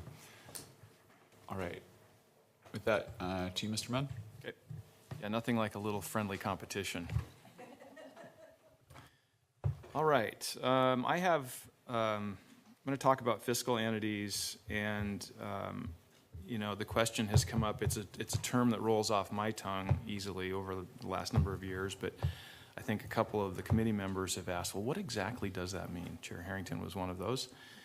And so I thought I'd give a formal definition, and then I'll tell you what I think it is. So a fiscal entity is a county function that's activity is primarily financial in nature, where a fund is established to track some fiscal activity that is not connected to a specific county operating program and that isn't discussed elsewhere during the budget presentations, but that may fund a variety of programs around the county. So I think of it as we've been talking about these operational buckets in terms of budgets and funding so far, but fiscal entities are those that are kind of woven in between each other. So for example, property tax revenue, that's a component of our overall budget and touches many functions, but doesn't stand alone somewhere real nice and neat to talk about. Our general fund contingency is another one. Transient lodging taxes is another one of those. It's a way to capture some fiscal activity that benefits the county, but it's not in a department anywhere. So that's my take at a fiscal entity. So I'm going to start moving through these here. The first one up is general fund revenue. That's on slide 37. And so to track along in the budget book, the total proposed FY25 general fund budget is $327 million, and that's shown by the functional area on page 52 of your document. And it's also shown by type of expenditure on page 53. So it's shown two different ways. The Budget Committee has or will hear about the specifics of each of these functional areas listed under requirements section of the table on page 52. The part of this presentation focuses on the revenue or resources side of the general fund versus the expenditure side, which you've heard mostly about so far. The $327 million general fund budget is funded by $44 million in beginning fund balance and $283 million in new FY25 revenue. The beginning fund balance is unspent revenue from the prior year that is carried forward and available to spend in the new year. Of the $283 million in new annual revenue, $255 million is discretionary and $28 million is departmental revenue as shown on page 57. When you see the term general fund subsidy as a revenue. Could you repeat those numbers? Page 57 or the numbers on page 57? Please highlight the same numbers that you referred to before you gave us the page number. Okay, of the $283 million in new annual revenue, $255 million is discretionary and $28 million are departmental revenues. And you can just to emphasize that, Greg, on page 57, that's your $255 million that he's referring to back on page 52 under non-operating. So also, just for my own purposes, Greg, that column we've got a bold $65 million number there.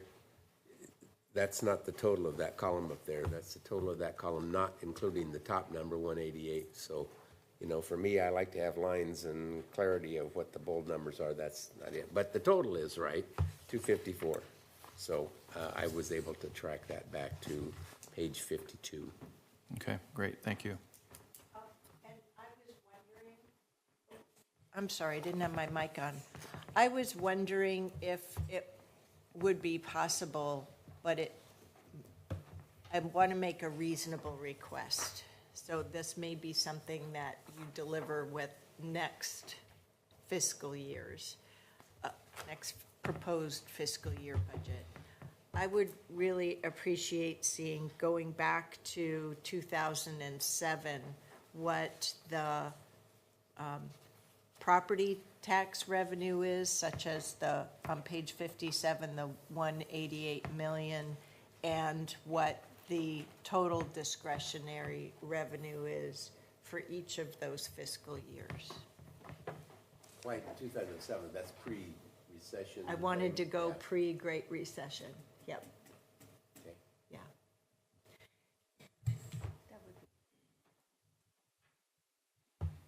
We can do that. Put it on the list. Thank you. Okay, so of the $283 million in new annual revenue, $255 million of that is discretionary, and I'll get into more explanation of that here in a bit. And $28 million is departmental revenue.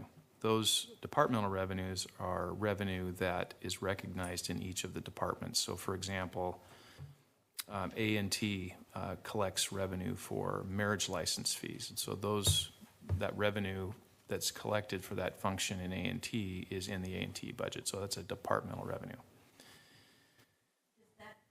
Does that then include all fees from every department?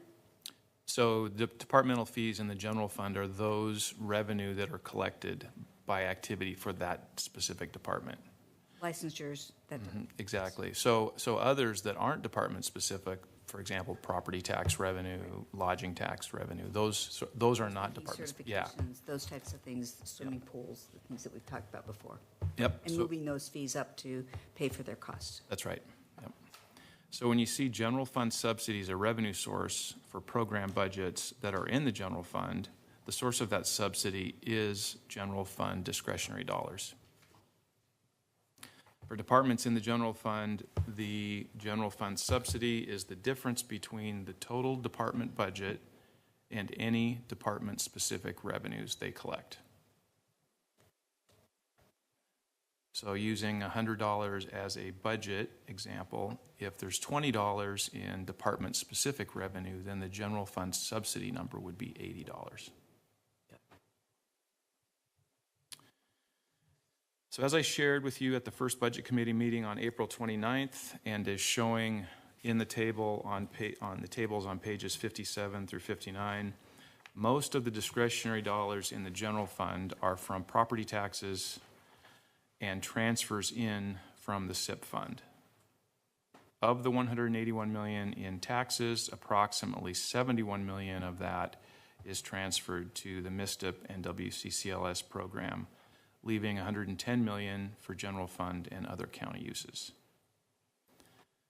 The transfers out of the general fund are shown on page 53 under requirements.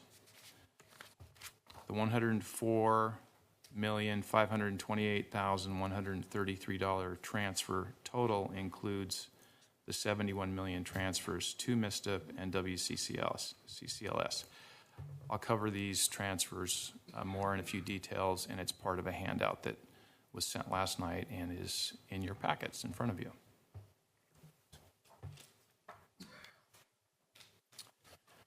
Okay, moving on to slide 38. Property taxes being discretionary in nature and the largest annual source of revenue to the county are worth spending a few minutes reviewing. This graphic has been shared in the past and explains the basis for the county's property tax amounts in the context of our neighboring counties and considering the growth in population over the years. I'll explain the evolution of the tax system on the next few slides, but since the late 1990s, a local government's property tax revenue is based on the permanent tax rate per $1,000 of assessed value multiplied by the assessed value in the county. This formula results in the $180,629,516 current property tax revenue for FY25 that is shown on page 58 in your budget document.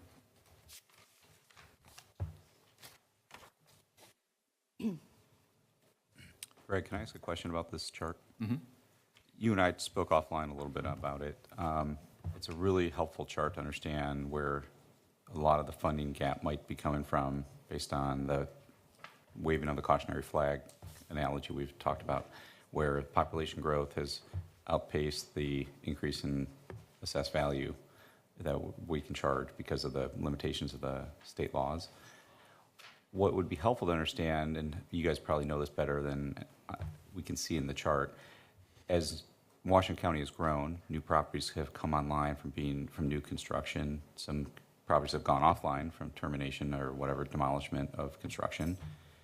When you look at the tri-county area of Portland, how does Washington County fare compared to Multnomah and Clackamas County in terms of total assessed value square footage? Or if that's the right metric to look at, or dollars, I guess, is the right metric to look at. Total assessed value dollars compared to the population growth. Because I would imagine Washington County's grown faster than, or maybe I'm wrong, but Washington County has had a lot more new development over the last same period of time, 97 to 2023. And how does that compare? Because it helps us triangulate on understanding the budget gap. You think like a CFO. Wonder why.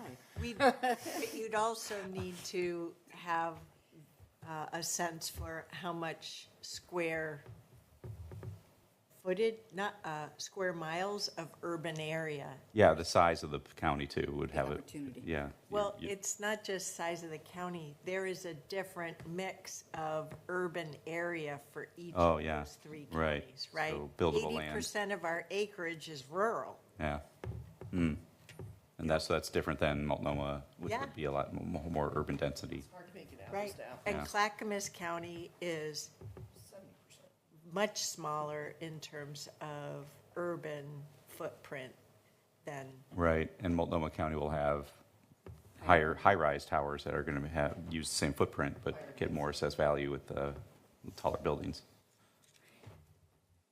but we have a 10-foot building now.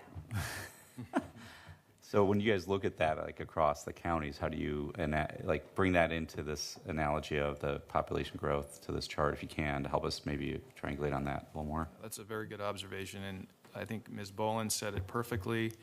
It's very difficult to draw an apples to apples, but to the extent that we can stay at a high level in looking at this, I think it's valuable to help understand not only the dilemma we're facing in terms of property taxes, but how it compares to our neighbors and why. So It also, if I could just interject here, it also looks at what the taxation differences are in the counties, and that's what we hear frequently as well. Yes. Multnomah County is the only county that was thought of as an urban county back with Measure 5. And that's why we set it to 25. Yeah. So I would point you to the graphic here, and I just want to highlight the differences between the permanent rates, which are again expressed in dollars per thousands of assessed value. So Washington County being 225, of that 225, about 90% of that, 90 cents of that has been dedicated to MISTIP and the library system over time, which leaves that number that's below that red line is $1.35. So one way to compare, and again, it's not a perfect apples to apples, but if you looked at the amount of revenue that comes to the county and compare that to the population, that's who we serve, our people. The amount per capita is down there in the last bullet of $1.51. So we had $151 per capita based on the $1.35 portion of the permanent tax rate. That compares to $448 for Multnomah County and $351 for Clackamas County. Again, there's lots of reasons underneath that explain that, and you have to unpack this going back over the years. That's generally where we're sitting today.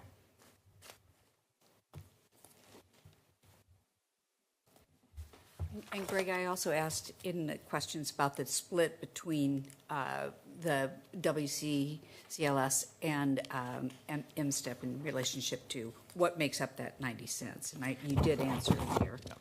Yeah, we did answer. That was a good question. Thank you. Okay. So at the Budget Committee orientation meeting on April 15th, I shared a great video that does a wonderful job of explaining the history of the state's property tax system much better than I can explain it, and much more entertaining. But the purpose of the next few slides is not necessarily to cover the history again, but rather to provide a few key background elements that lead to the explanation and hopefully some understanding of the concept of property tax compression, which was requested by a committee member at that meeting. So a few key background points. Prior to the 1990s, property taxes were calculated and assessed under a levy-based system. This means that the taxes collected by governments and paid by property owners were largely based on a budgetary needs of the local government districts. So the districts determined what they needed budgetarily, and that's what fed the rates that were charged to property owners. The levy or budget needs were summarized and then divided by real market value of the district to arrive at a tax rate. Levies were limited to a 6% increase per year. Oh, and at the very bottom there in the shade, so the formula, which I'll carry through on the next few slides, the amount of the levy divided by the RMV for the district equals the tax rate, and that's the rate that you would see on your tax bill. So the next slide, Measure 5. In 1990, the voters approved Measure 5, which attempted to address the accelerating taxes by introducing limits. And as a result of those limits, introduced this concept of compression. So education districts were capped at $5 per 1,000, and government entities, like the county, limited to $10 per 1,000. While the formula did not change, the formula to calculate rates did not change, Measure 5 now introduced caps on the rates. But what happened to property values in the 90s, particularly in the early 90s? They went up. They started going up at an incredibly fast rate. So as you can see, using the formula, the amount of the levy divided by an accelerating real market value of the districts was allowing the tax rate to grow because the denominator in the formula was growing so much faster. So Measure 50 was passed in 1997. The intent was to reduce and control future growth in taxes. This was done by changing the formula, creating an assessed value based on 90% of the 1995-1996 real market value, limiting the growth in that assessed value to 3% per year plus the value of new construction, defining the maximum assessed value as the lesser of assessed value or real market value, switching to a permanent rate, and changing the formula to a permanent rate, changing the funding formula to the permanent rate times the maximum assessed value equals the tax revenue. So Measure 50 introduced a big change. Note that the provisions of Measure 50 were in addition to those approved under Measure 5, which means that the compression under Measure 5, the calculation, continues to be a factor in limiting property taxes today. Okay, so here's getting to the original question. How does compression work?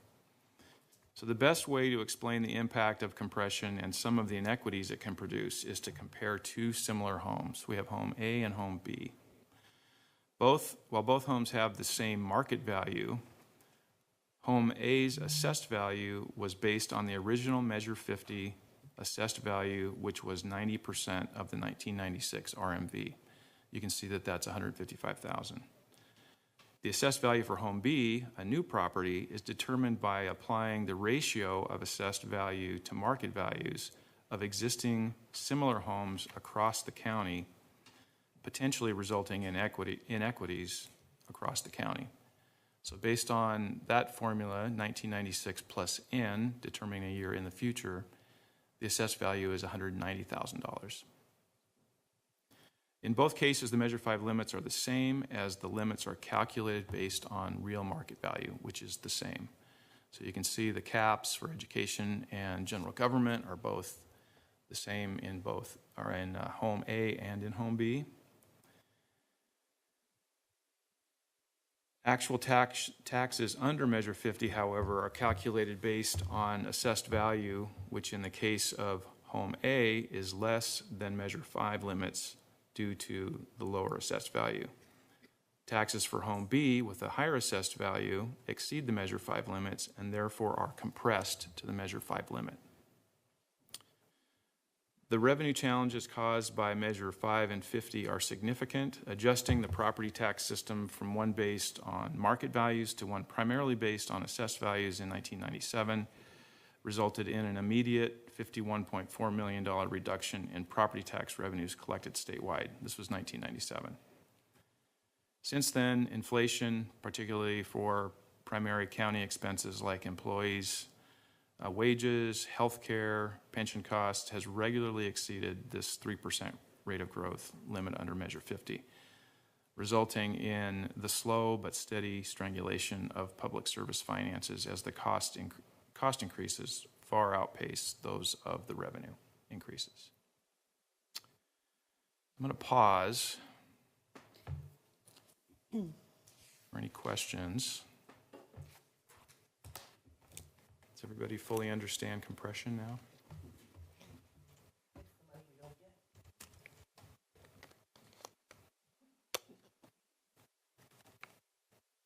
Okay. Next slide. So moving on to talk about general fund transfers. So the next two slides. And there's a handout in front of you that has the sum of, that has this chart, which is broken out in. What does it look like? Because there's So, yeah, it's page, yeah, this is the reorganized one. So in your budget document on 395 is the summary of general fund transfers. This handout that's in front of you is the same information, it's just reorganized into functional areas. And is the same information that's on the screen on these two slides, except on the screen, because we don't have enough vertical room, it's broken into two pieces. So as previously mentioned, general fund dollars used to fund expenses net of department-generated revenue for the general fund functions is shown as a general fund subsidy. You can see that in the assessment and taxation budget as an example on page 73 if you haven't seen that yet. The other way discretionary general fund dollars are used is through transfers to functions that reside in special funds outside the general fund. Community corrections is an example on page 156. You'll note that the operating transfers in, which is in a resources line, is summarized and does not state where the funds are coming from, only that the dollars are being transferred in from somewhere else in the county. A table detailing the general fund transfers, this one here, was included in the email sent last night in front of you and is referenced as page 395. All the same information. Significant changes in transfer funds include increases for community corrections to fully fund 250-bed operations, the costs to operate the court security entrance, the transition of public health and parks from the general fund to special revenue funds, and a decrease in the general capital project fund, which is funded by SIP in the proposed budget. So I will just pause there. This is a lot to absorb, and ask if there's any questions.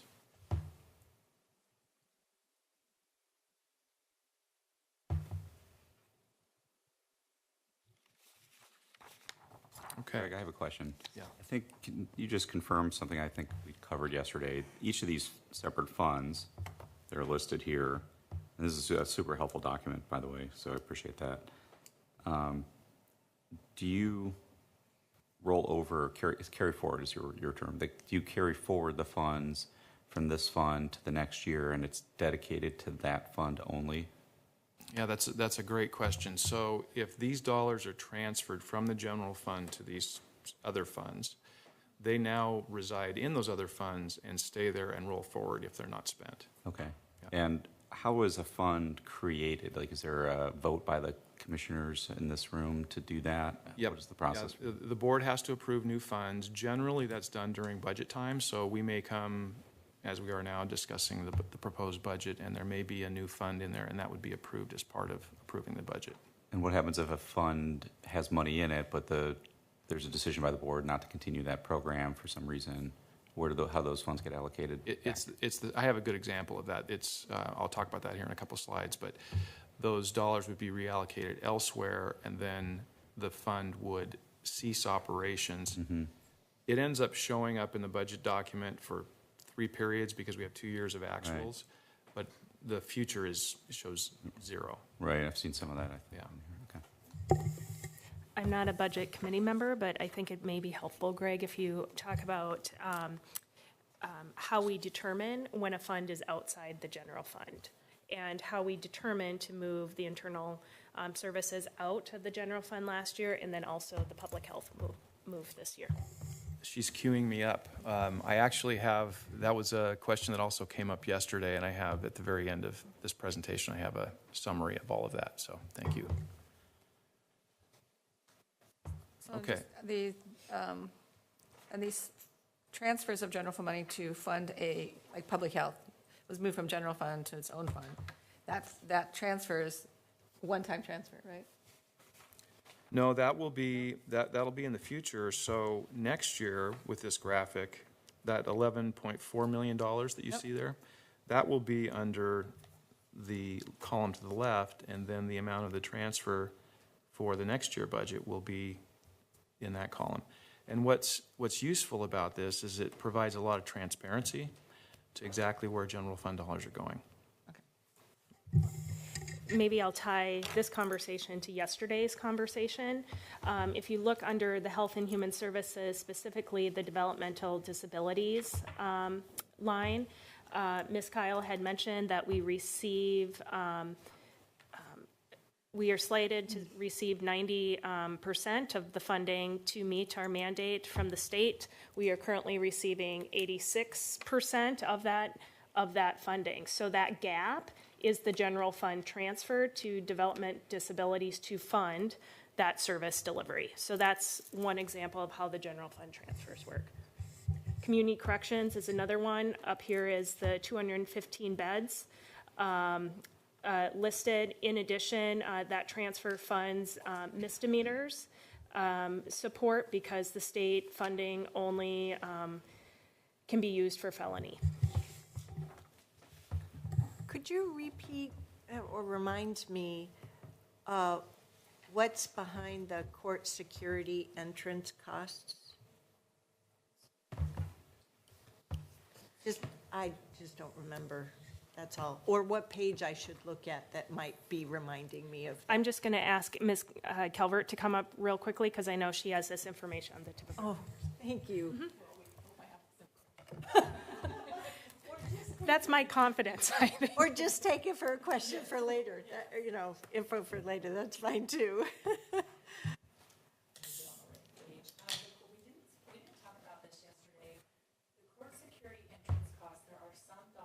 come from the state for that. And I recall about 3-4 fiscal years ago, we went around with them. They essentially send us money and didn't establish the rules, the correct rules. And so I believe this funding came through community corrections and back out. And so we right-sized that. Greg, I don't know if any of this is making sense. No.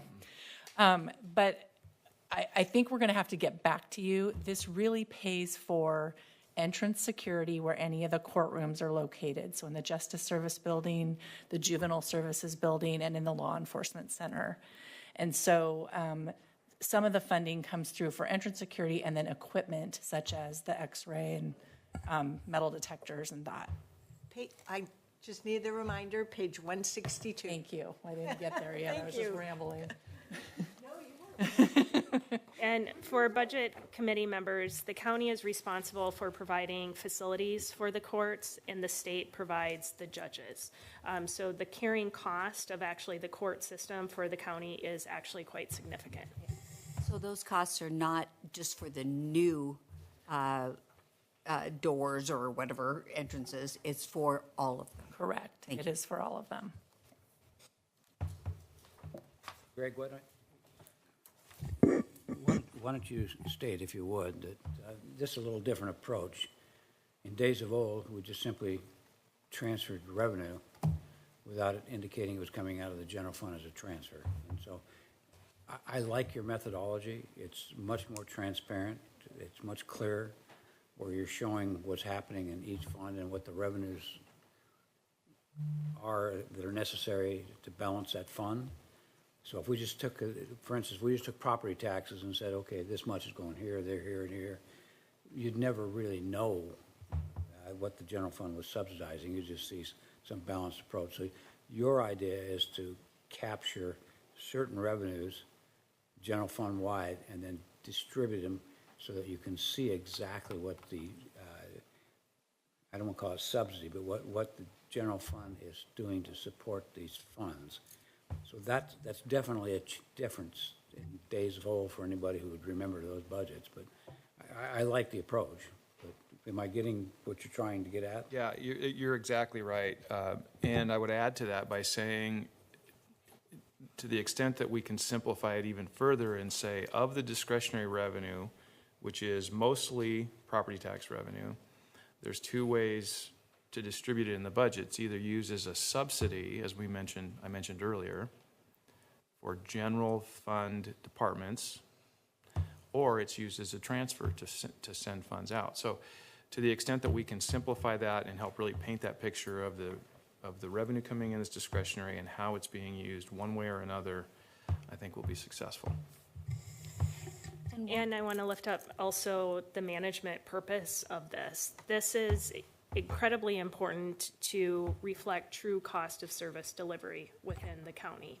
And so as we've been talking, unfunded, underfunded mandates, to be able to advocate for the county and the needed funds to meet the mandates, we need to have a clear understanding of that cost of service delivery. So this is an important piece of that story and narrative. So yes, transparency, yes, from a fiscal state, and then there's also a management policy perspective too. And that's exactly what I was going to talk about. It seems like those two are going to create the lens that we can look through to make sure that we understand all of the aspects of the budget. And this is one of several elements of budget process redesign. It's all tied together with creating transparency, usability of information, ease of understanding the budget. This is just a couple of the pieces of it, included when we move the internal service functions out and we move public health out, which I'll talk about a little bit more. Doing things differently, our contingency policy is also a piece of that. So. Okay, we can always come back. So I'm going to move ahead to slide number 45 and talk about contingency. So earlier this year, the board adopted a major policy revision. Also on your, in front of you, it looks like this, administrative policy. which provides guidelines establishing reserves and contingencies in the county budget. A link to the policy was included in last night's email, and as I mentioned, a copy is in front of you today. The contingency amount in the general fund is defined in this policy under 2.1 operating funds. It's on the second page. And specifically identifies the contingency amount to be 4 months' worth of property tax revenue, or 4/12 of the net amount of property taxes after distribution to MISTIP and WCCLS. So the number you see in there is $36 million. That's the calculation to get there. Contingency levels in other funds are also defined in the policy. For example, operating funds have 1 month's worth of expenses, 8.3%, while internal service funds have 3%. Internal service funds are less due to the nature of most internal service functions. HR, finance, fairly stable, doesn't change much, and which means we don't need the contingency, and also not to compound contingencies on top of contingencies. We want to make sure we have the right amount in contingency, but not too much, because then that removes dollars from being spent on public service. Greg, a quick question on the 33% contingency level. How is that determined, and what are the avenues to change that if needed? I didn't say that. I have it written down here, but I didn't say it. So the basis is, the theory behind it is it's 4 months' worth of property taxes.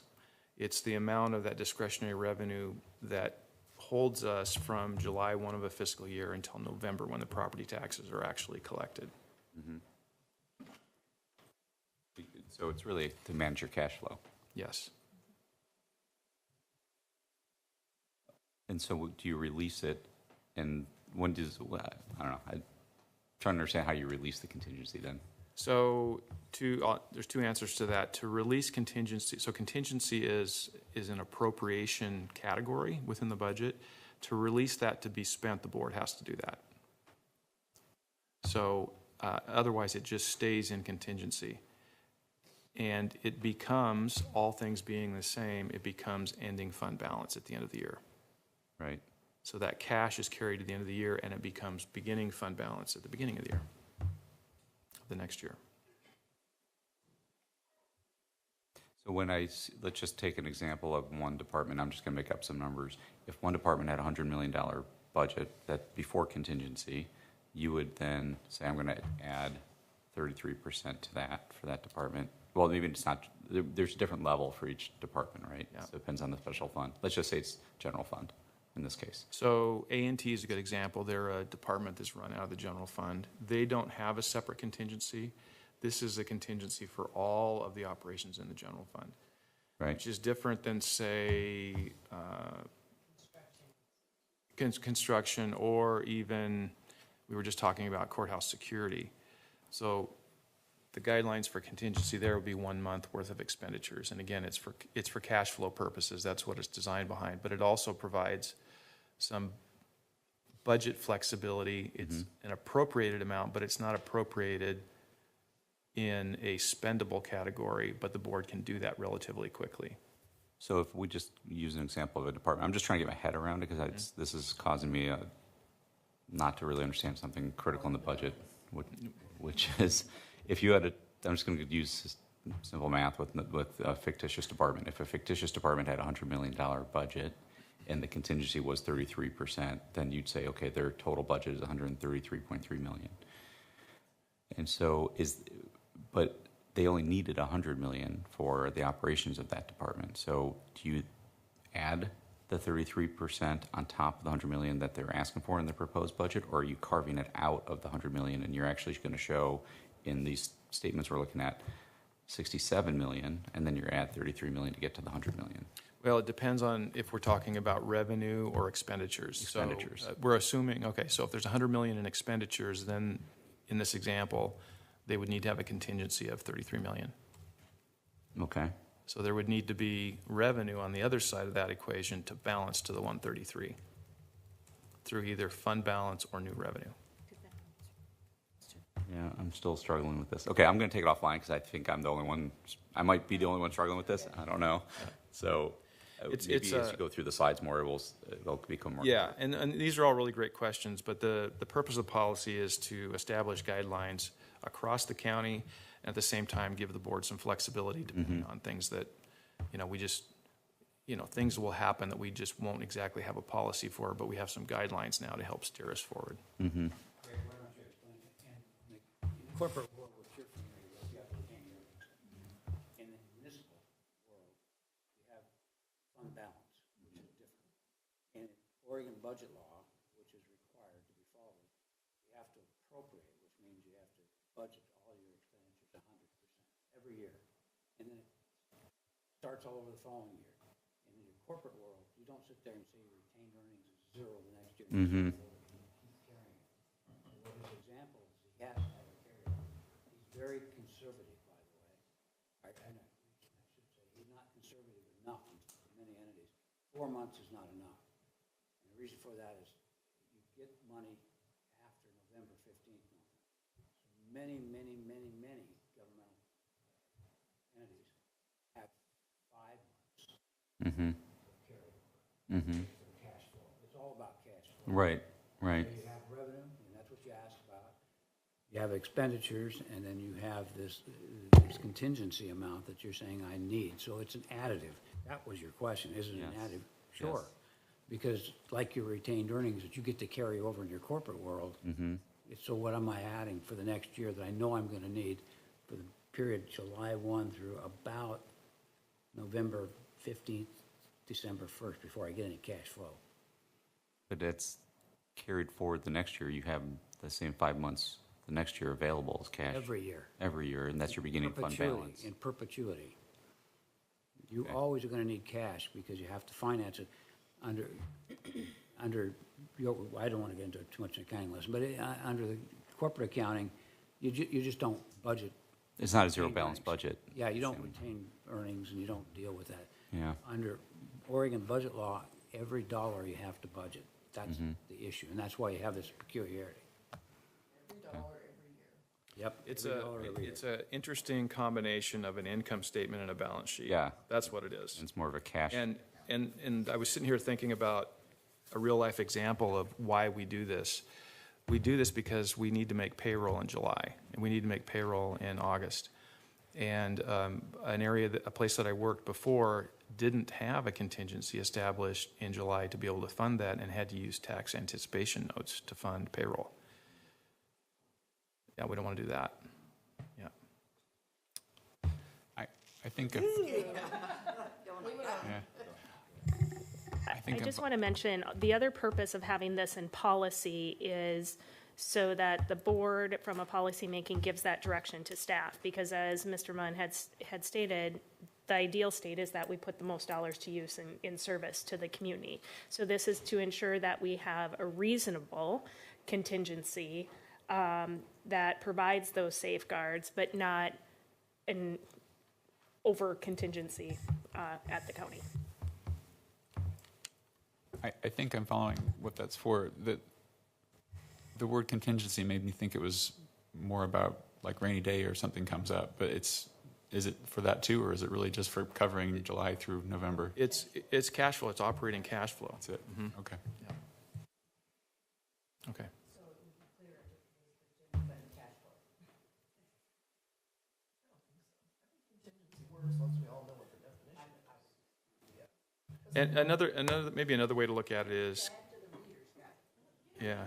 another way to look at it is that the whole policy addresses reserves and contingencies. They're both a mechanism to hold back some money. One is just for one purpose, and the other is a reserve is for a specific future purpose. It's just more of a defined, ongoing. But in this year's budget, the increase in contingencies were so significant. I mean, that's what I noticed through the whole thing. So is this policy brand new? What did you have before February 6th? We didn't. We had a different contingency policy, but it didn't apply to this level of specificity. Okay. Yeah, and I'm going to touch on that because I know what you're talking about. Okay. So, okay, we can circle back to this if you have other questions in the future. So the next slide, 46, is debt service funds. So the county has 3 debt service funds. Fund 304 on page 373 pays for the debt service on the May 2016 voter-approved bond, general obligation, you'll hear GO bonds, for the Emergency Communications 911 system. The annual payments of approximately $5.5 million are funded by property tax revenues that are levied each fall. The bonds will be fully redeemed in FY35. Fund 305 on page 371 pays the debt service on the 2016 full faith and credit bond that funded the capital projects for the Washington County facilities, the building of the event center, and various major streets transportation improvement projects. The FY25 payment of approximately $15.4 million is funded by a combination of general fund, gain share, MISTIP, and transient lodging taxes. The bonds will be fully redeemed in FY32. On the next page, not on the next page, Fund 306, which is on page 374, pays the debt service on various debt and refinancings that have occurred prior to 2016. I'll pause. Page 374.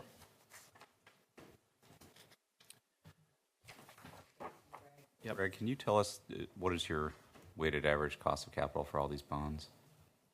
Like, what's your average interest rate? I can get that. Yeah, I can get that. It's a lot less than it would be now. I can tell you that. Yes, and I just want to make a comment to the committee. The bond I saw in the budget slides about the bond rating for Washington County. We have in the Moody's rule of credit ratings, the highest rating that you can have for investment grade bonds.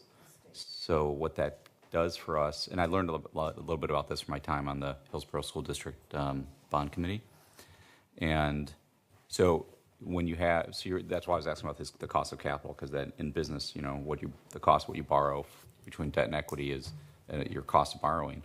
And so for the county to have the highest investment grade rating means that we pay less in interest than we would if we had a lower rating. And that means there's the investors in the market look at the Washington County favorably as being able to repay the bonds because we have probably a history of repayment and strong financial health as a county, and thanks to Greg and his team, a good transparency in the information they provide to investors. So that's a good news story, as Greg's pointing out, as interest rates have climbed a lot in the last 2 years. Having that high rating really helps shield us from paying more in interest, which would then take away from the general fund for other things. So we're fortunate to have such good financial health. So I just want to comment on that. Yeah, thank you. So page 374, Fund 306, pays the debt service on a variety of refinancings that happened before 2016. The FY25, this next coming year's payment of $6 million is funded primarily by the general fund, and the bonds will be fully redeemed in FY26. So we have 2 more years. And if you have your transfer, I'll just connect the dots here, page. If you look at the bottom of the main section, under other transfers, you'll see miscellaneous debt service fund 306. You'll see a number of $6,014,067. So I wanted to connect what we talked about previously to this debt service. So we'll have 1 more year after FY25, then those dollars will be released from general fund transfers and available for other purposes.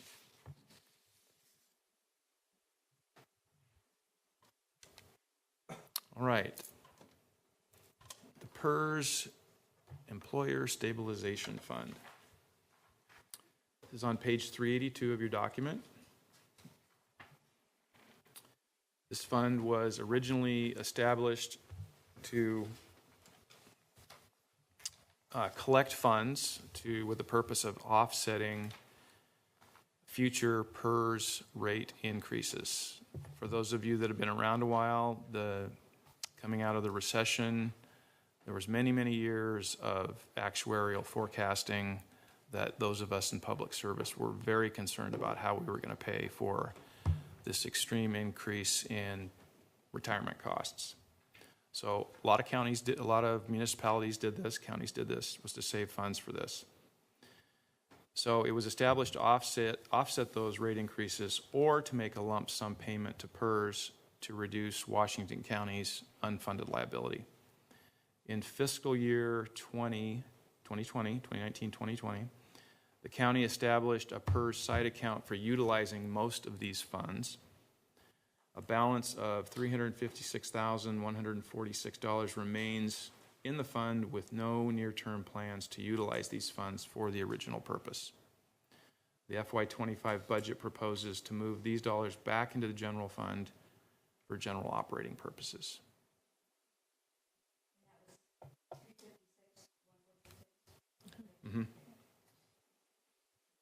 So this is an example of a fund that will show in the budget document in the future a legacy for 2 to 3 years, and then it'll drop off. But it won't be used. It'll just have zero funds, but it'll show in the budget document because it'll have until the 2 years of actuals. We get past that, it'll continue to show. That's right. And the operating transfer out goes to the general fund. That's right. Yeah. Thank you. And that's where. That's right. Mm-hmm. And it won't be needed to offset future increases in employer rates? Well, the rate curve in the future that's projected by the actuaries and through PERS is much flatter than it was. We've always thought about FY35 when rates will actually start to decline, but the concern isn't, as rates are increasing closer to a normal inflationary rate, there's less interest in saving funds to be able to offset that because it just becomes part of a normal cost of doing business from year to year. I would say one interesting little fact here is that in one of the, I think it was Senate Bill 1049, which was the last major reform in PERS, the state allowed county and municipalities to create a side account and to invest in this side account. And in doing so, they matched 25%. So 25 cents on every dollar into this side account that's managed by PERS. The earnings off that are going to reduce our future rate increases. So it was a way to turn it into sort of an annuity into the future to reduce that curve rate increases into the future. So it was 25 cents on the dollar invested through PERS. It made a lot of sense for counties. We did it at Deschutes, done here. A lot of counties did it. Yep. All right. I do have to tell you, I spent years talking about doom and gloom PERS, and I'm just happy to not have to talk about that anymore. So to put that, if I could put that differently as a commission member, it means it has told me that the PERS reform efforts that the state legislature took in 2019 worked. So that's really good news for everyone. And it is a good news message that has gotten no coverage. That's right. What is the event that happens in 2035? You mentioned, Greg, that the curve starts flattening. What is causing that? Well, it's attrition of membership. Yeah, the Tier 1 employees are no longer going to get term. payouts. I see. Are we just about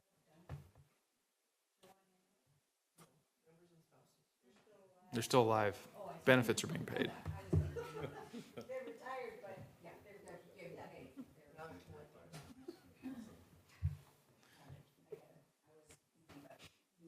Yeah, but it's attrition in other ways, off the system. Yeah. So, all right. With that, move on to the next slide. This is the Strategic Investment Program, slide number 48, page 398. SIP, you'll hear us refer to it as SIP, which is not to be confused with the CIP that's referred to as the CIP. So the SIP was enacted by the legislature in 1993 to promote the economic development, to promote economic development and to create and retain jobs. The county and other taxing districts receive payments from companies that receive property tax exemptions on investments made under the state's SIP. The county has 3 active agreements, 1 with Genentech and 2 with Intel. The Genentech and Intel 2005 agreements sunset at the end of next year, which will result in a revenue reduction of approximately $28 million in FY26. The remaining Intel 2014 agreement spans a much longer period. It's 30 years out to 2046. Forecasting the amount and timing of these payments is difficult as it is based on unknown future company investments. This was demonstrated this year, earlier this year in the fall, as revenue collected under the Intel 2014 agreement increased by approximately $15 million over what was anticipated. This additional amount is expected to continue over the next several years and will reduce the revenue loss from the sunsetting of the Genentech and Intel 2005 agreements by approximately 50%. The FY25 contingency, the very bottom line on this graph to the right, lower right, of approximately $45 million, is approximately $45 million, and is making progress toward the policy guidelines recently approved by the board that we were just talking about. It's also addressed in the policy. So the graphic on the slide there is shows you a little bit of history of SIP from a beginning fund balance in FY23 of $10 million, summarizes the revenue and uses to a projected ending fund balance at the end of next year of $44,484,000.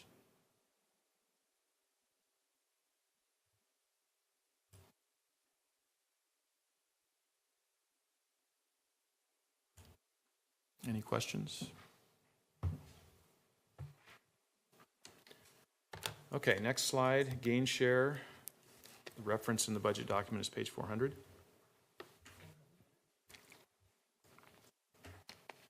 The 2007 legislature approved the gain share program to allow local governments to share annually in the state income tax revenues generated from jobs created under SIP agreements. The gain share program initially returned 50% of the state income tax revenue attributed to SIP project employment to taxing jurisdictions. In 2015, the legislature modified the gain share program. The modification set the local share of state income tax to 50% of the tax from new employment and 20% from retained employment. Also set a cap of up to a cap of $16 million per year on the amount the county can receive each fiscal year. Gain share revenue is shared proportionally with other taxing districts impacted by a SIP agreement. For Washington County, the county retains approximately $9 million of the $16 million payment. The program was recently extended to 2030. Previously received gain share monies were prioritized by the board for the event center, facilities capital projects, transportation projects, and technology support. Approximately $2 million in uncommitted gain share dollars remain in the fund at the end of FY25. The legislature extended the program for 5 years to 2030. Under this extension, the county will collect approximately $45 million, which is $9 million times 5 years. The board approved earlier this year using up to $27 million of future gain share dollars to fund the balance of estimated unfunded ERP and critical facility projects, depending on final project costs. Can I? Before you leave that, budget committee's general interest, assuming that there isn't any expansion of any of those projects that we previously approved, what impact does that have on future budgets? It will be it's a utilization of those funds into the future, which will need to come through some sort of borrowing. If we're just using future gain share revenue to pay for near-term costs, it'll be some sort of a borrowing mechanism. What I wanted you to say, what you did, I think, is that those funds will be depleted without future investments by some of our large employers that they were subject to this. And the general fund subsidies to other funds is going to have to grow and further stress on the budget. Wait, this is a one-time use. The board approved using up to 27 million of the income taxes that are expected to come in to cover the ERP and critical facilities. Yeah, no, It doesn't reduce. No, I agree. No, you're right. But I'm saying for future, what happens to future gain share That is future gain share. in its entirety? No, just No. for, this was enumerated all in our roundtable Right, for and, us, right. and then in our April 23rd board meeting. What I was trying to get at, and apparently I'm confusing it more than any, the gain share was monies that were predicated on developments that would occur and monies that would receive from the state in the future. Correct? That's right. And so if that stops or these don't develop, and we've talked about the board, but we haven't talked about it here, what happens if the gain share, either one, isn't continued after 2030 by the legislature, or revenues don't come in because there isn't future development? Right, right. Because we're dependent upon these funds. We did that for some things internally, which I agreed with, supported, but what happens? Right, so there are two things there. One is under a 5-year extension, the projection is $45 million in gain share. And of that amount, a portion of it would be committed to pay some combination of the ERP or critical facilities. If for some reason the metrics behind how gain share is calculated falls below that $16 million cap, then we would have to look at other ways to pay for those two projects. Can I also please, take please, this please. from Yeah, please. my layperson's view? Yeah. The Board of Commissioners, prior Board of Commissioners adopted the Intel 2014 SIP with the two 15-year agreements that can be utilized for up to 30 years, okay? But the utilization, that's just the longest that time frame would apply. Intel can make these investments per their business plan, which is the point that Greg made about forecasting of these strategic investments by said company can be sporadic, right? Because it's based upon the corporation. Gain share is the program where, given that the board decided to forego property tax collections of this type for up to that maximum time frame, 30 years, that means that if there isn't a gain share program continued after 2030, there's this risk, okay? So to get even more specific about it, I believe that the Intel 2014 SIP agreement became active in calendar year or fiscal year 23, or excuse me, this current one. 2017. Oh, it was active as of 2017, which means go out simply, they're not, go out 30 years from 2017 takes us out to 2045. So if the legislature does not extend the program beyond 2030, that means the county is susceptible potentially for these funds we already know are somewhat sporadic and hard to forecast. So, but they've been very useful to the county. Gain share was used to help pay for a majority of the event center construction, for example.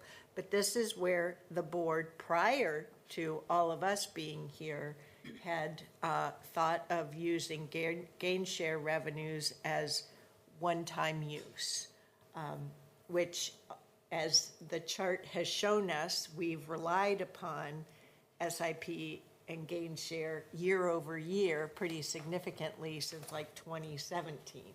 So we have an interesting relationship with our use of gain share. So in layman terms, I like your terms much better than mine because I was worried about explaining to, and you did a great job. thank you. Yeah, the budget committee understanding that. I got a little long-winded though. No, you didn't at all, because this money, people just think is always going to come, and it may not, and we have relied heavily on it to fund operations, and so you explained it perfectly. That's all I was trying to get at. Thank you. That was good. Okay. Roll into transient lodging taxes. This is, I'm sorry, I had a question that I wasn't fast enough on slide 48. The previous slide, yes. SIP. I really appreciate this summary. Did I miss, I might have missed this in the document. But if it's not in the document, could you add it yes, we into can, the yeah. adopted version? Yeah. Because it's so nice and succinct. We can add it similar to way the general fund transfer document grid is added, yeah. Great, thank you. Can I actually make a point on this document? And this gets to sustainability and stability. So on the chart, you see general fund operations. So under expenditures, that is supporting general fund ongoing operations. The other items that you see on this are one-time expenditures. So we wanted to, this year in this breakout, these are one-time beyond the dollars, the operating dollars that are in the budget. And so this, I just want to stress that from a budgeting principle to really manage so we are not overusing SIP for ongoing operations. So each of the breakouts beyond the general fund operations lines are all one-time cost.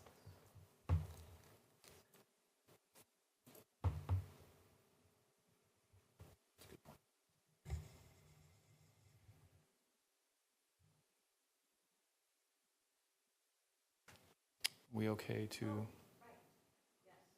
For a second, my mind was noticing, wow, 45 million is a lot, but this is where the SIP payments are made in lieu of, with the community service fee, in lieu of our ability to tax the equipment per the agreement. So I had to take that 45 million and put it in the context of the 64 million. But still, you know, there's some big numbers there. So, thank you.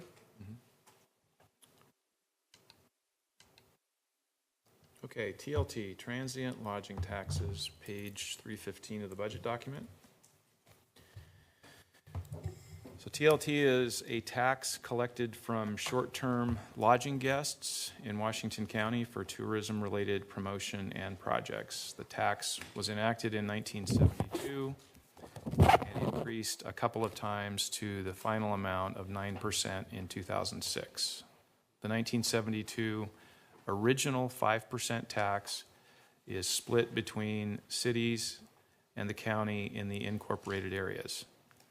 So taxes that are collected within a city in an incorporated area are split 50-50 with the county. Any lodging tax that's collected in the rural areas is 100% going to the county, but it's pretty close to 50-50 overall.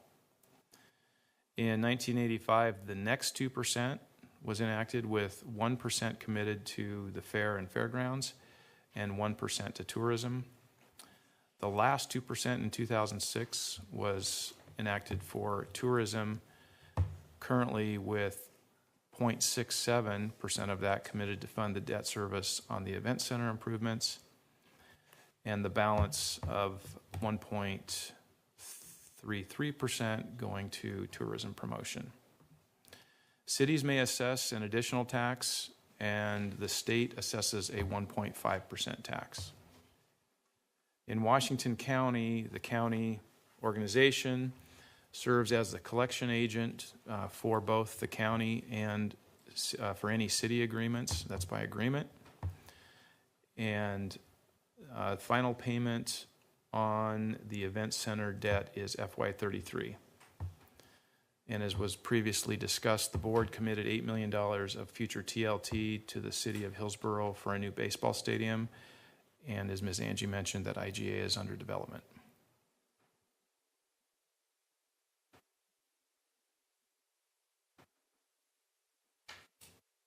All right. Before we go to break, so one of the things that came up yesterday and again today was to have a little bit of a conversation about this general fund transition and sort of budget improvements and why we're doing it. So I thought I'd run you through a little bit of background. This will only take 45 minutes, if that's okay. You hate being... I'm kidding. That was a joke. That was a little risk. I don't usually get jokes, so that's why I was a little afraid maybe I didn't get it Well, right. at 12:05, that was very risky. In mid-2022, an analysis of the county's budgeting process identified several possible areas of improvement to meet GFOA and local government best practices. For those of you that don't know the acronym GFOA, we tend to throw it around, but it stands for Government Finance Officers Association. And it's the central hub for guidance, education, best practices for people that do the things that we do in finance in that industry. One of those items identified was to improve the transparency of and the ability to forecast our general fund revenue and expenditures by moving functions out of the general fund that are typically funded outside of the general fund. We've talked a little bit about that today. This has been addressed over the last two budget development cycles, the current budget we're in now, and this budget cycle we're talking about for next year. Last year, while developing the current year budget, all internal service functions were moved out of the general fund to their own enterprise or internal service fund, function fund. This established standalone funds for each internal service that includes revenue and expenditures for each service. So finance now has its own fund and I don't have a slide. Yeah, I was afraid to do this too early, but yeah, we're in between these two here. Yeah. So this is this a lot of what was going on page 395 though? Is 395. Is that the same? I mean, I'm just saying it's what's. I don't giving us have it. clarity. I don't have a. There's no page reference. No page reference. No. Okay. You're just telling us about what you changed. Yes. Okay, Yep. got it. And Yep. why. Yep. Got it.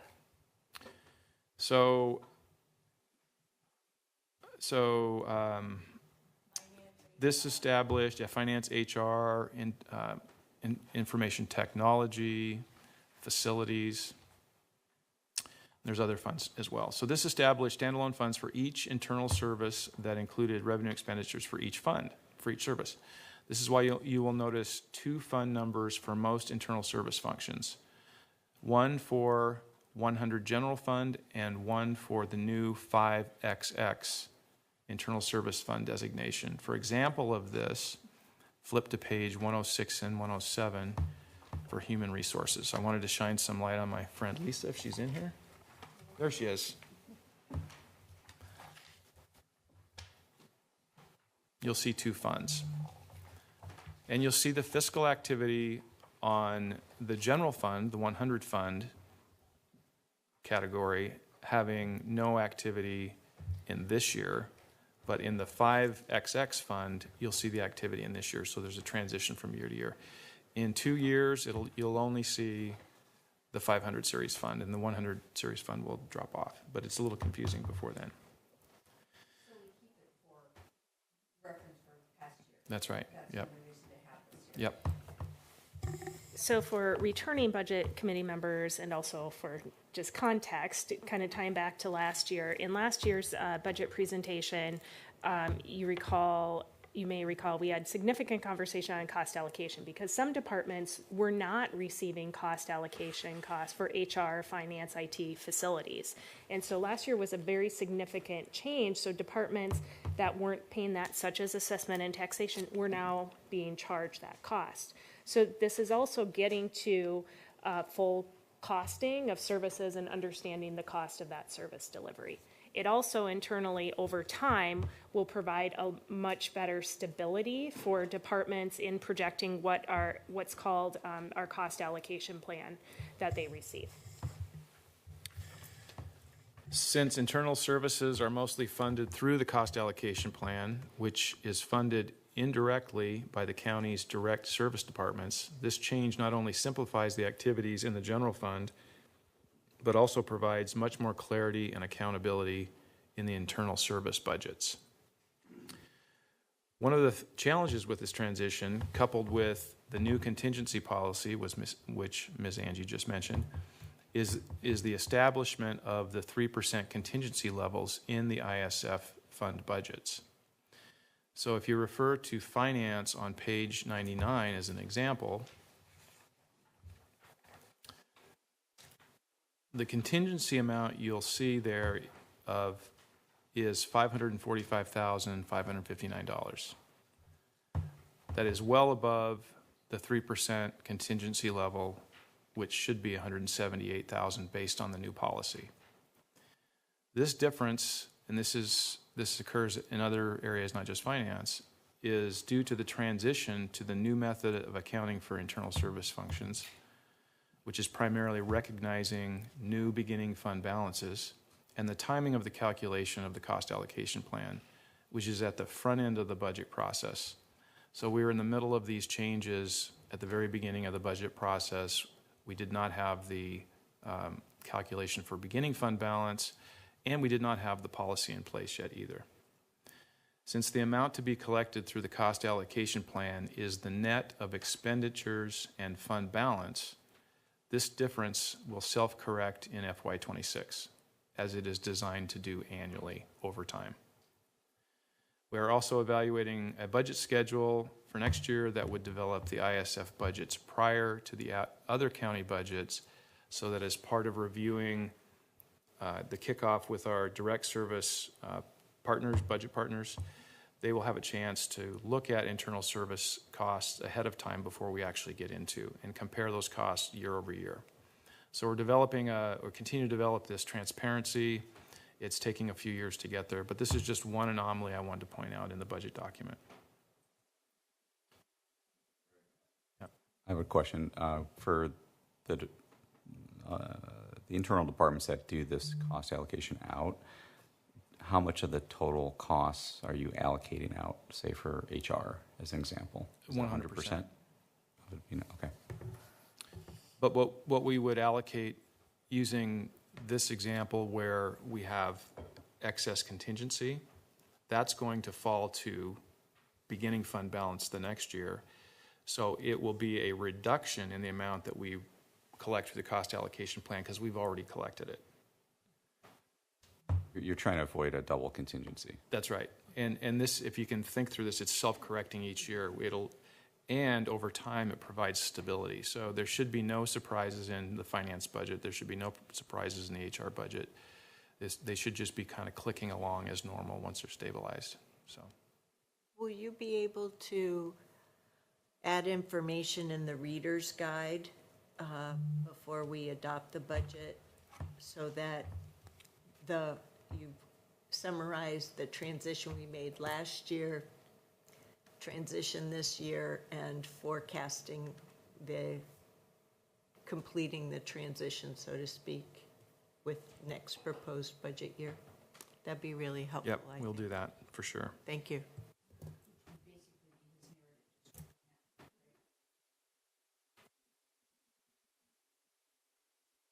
Great, thank you. Well, I think it's important to note too, Greg, that when all the other departments are asked to make budget cuts, the internal departments will also be following those budget cuts, so they're not exempt. That's right. Just because they can allocate 100% of their cost, they're not exempt from the budget cuts.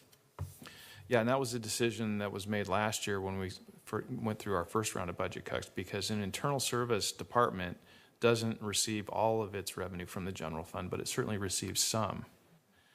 So, yeah, we're all included in the budget reductions, and we'll all talk about ours later here today. Okay, so that was part of it. That was moving internal service functions out of the general fund. That was last year for this year's budget. So the budget that you're reviewing now in front of you for next year, two areas, public health, which is on page 245, and parks, which is on page 305, have been moved from the general fund to their own fund to reflect that most public health costs are funded by non-general fund sources, and parks operates more closely to an enterprise fund. And an enterprise fund is a business-like fund where services are provided, collected, revenues collected, and costs are paid, more like a traditional business. Both public health and parks receive transfers from the general fund, which provides more transparency, and that is back in this document we shared earlier. When it's all done, will the general fund have anything left? Oh, yeah, definitely, yeah. But the analysis ends up going back to subsidy and transfers, just those two pieces. That's all I have. Yeah. That was a quick 45 minutes. Thank you. Yeah. Do we have any more questions on this?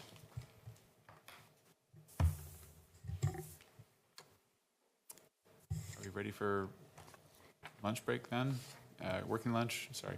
So plan was 15 minutes again, right? And Yep. then, So 15 minutes while the team delivers lunches to you. all right, thank you.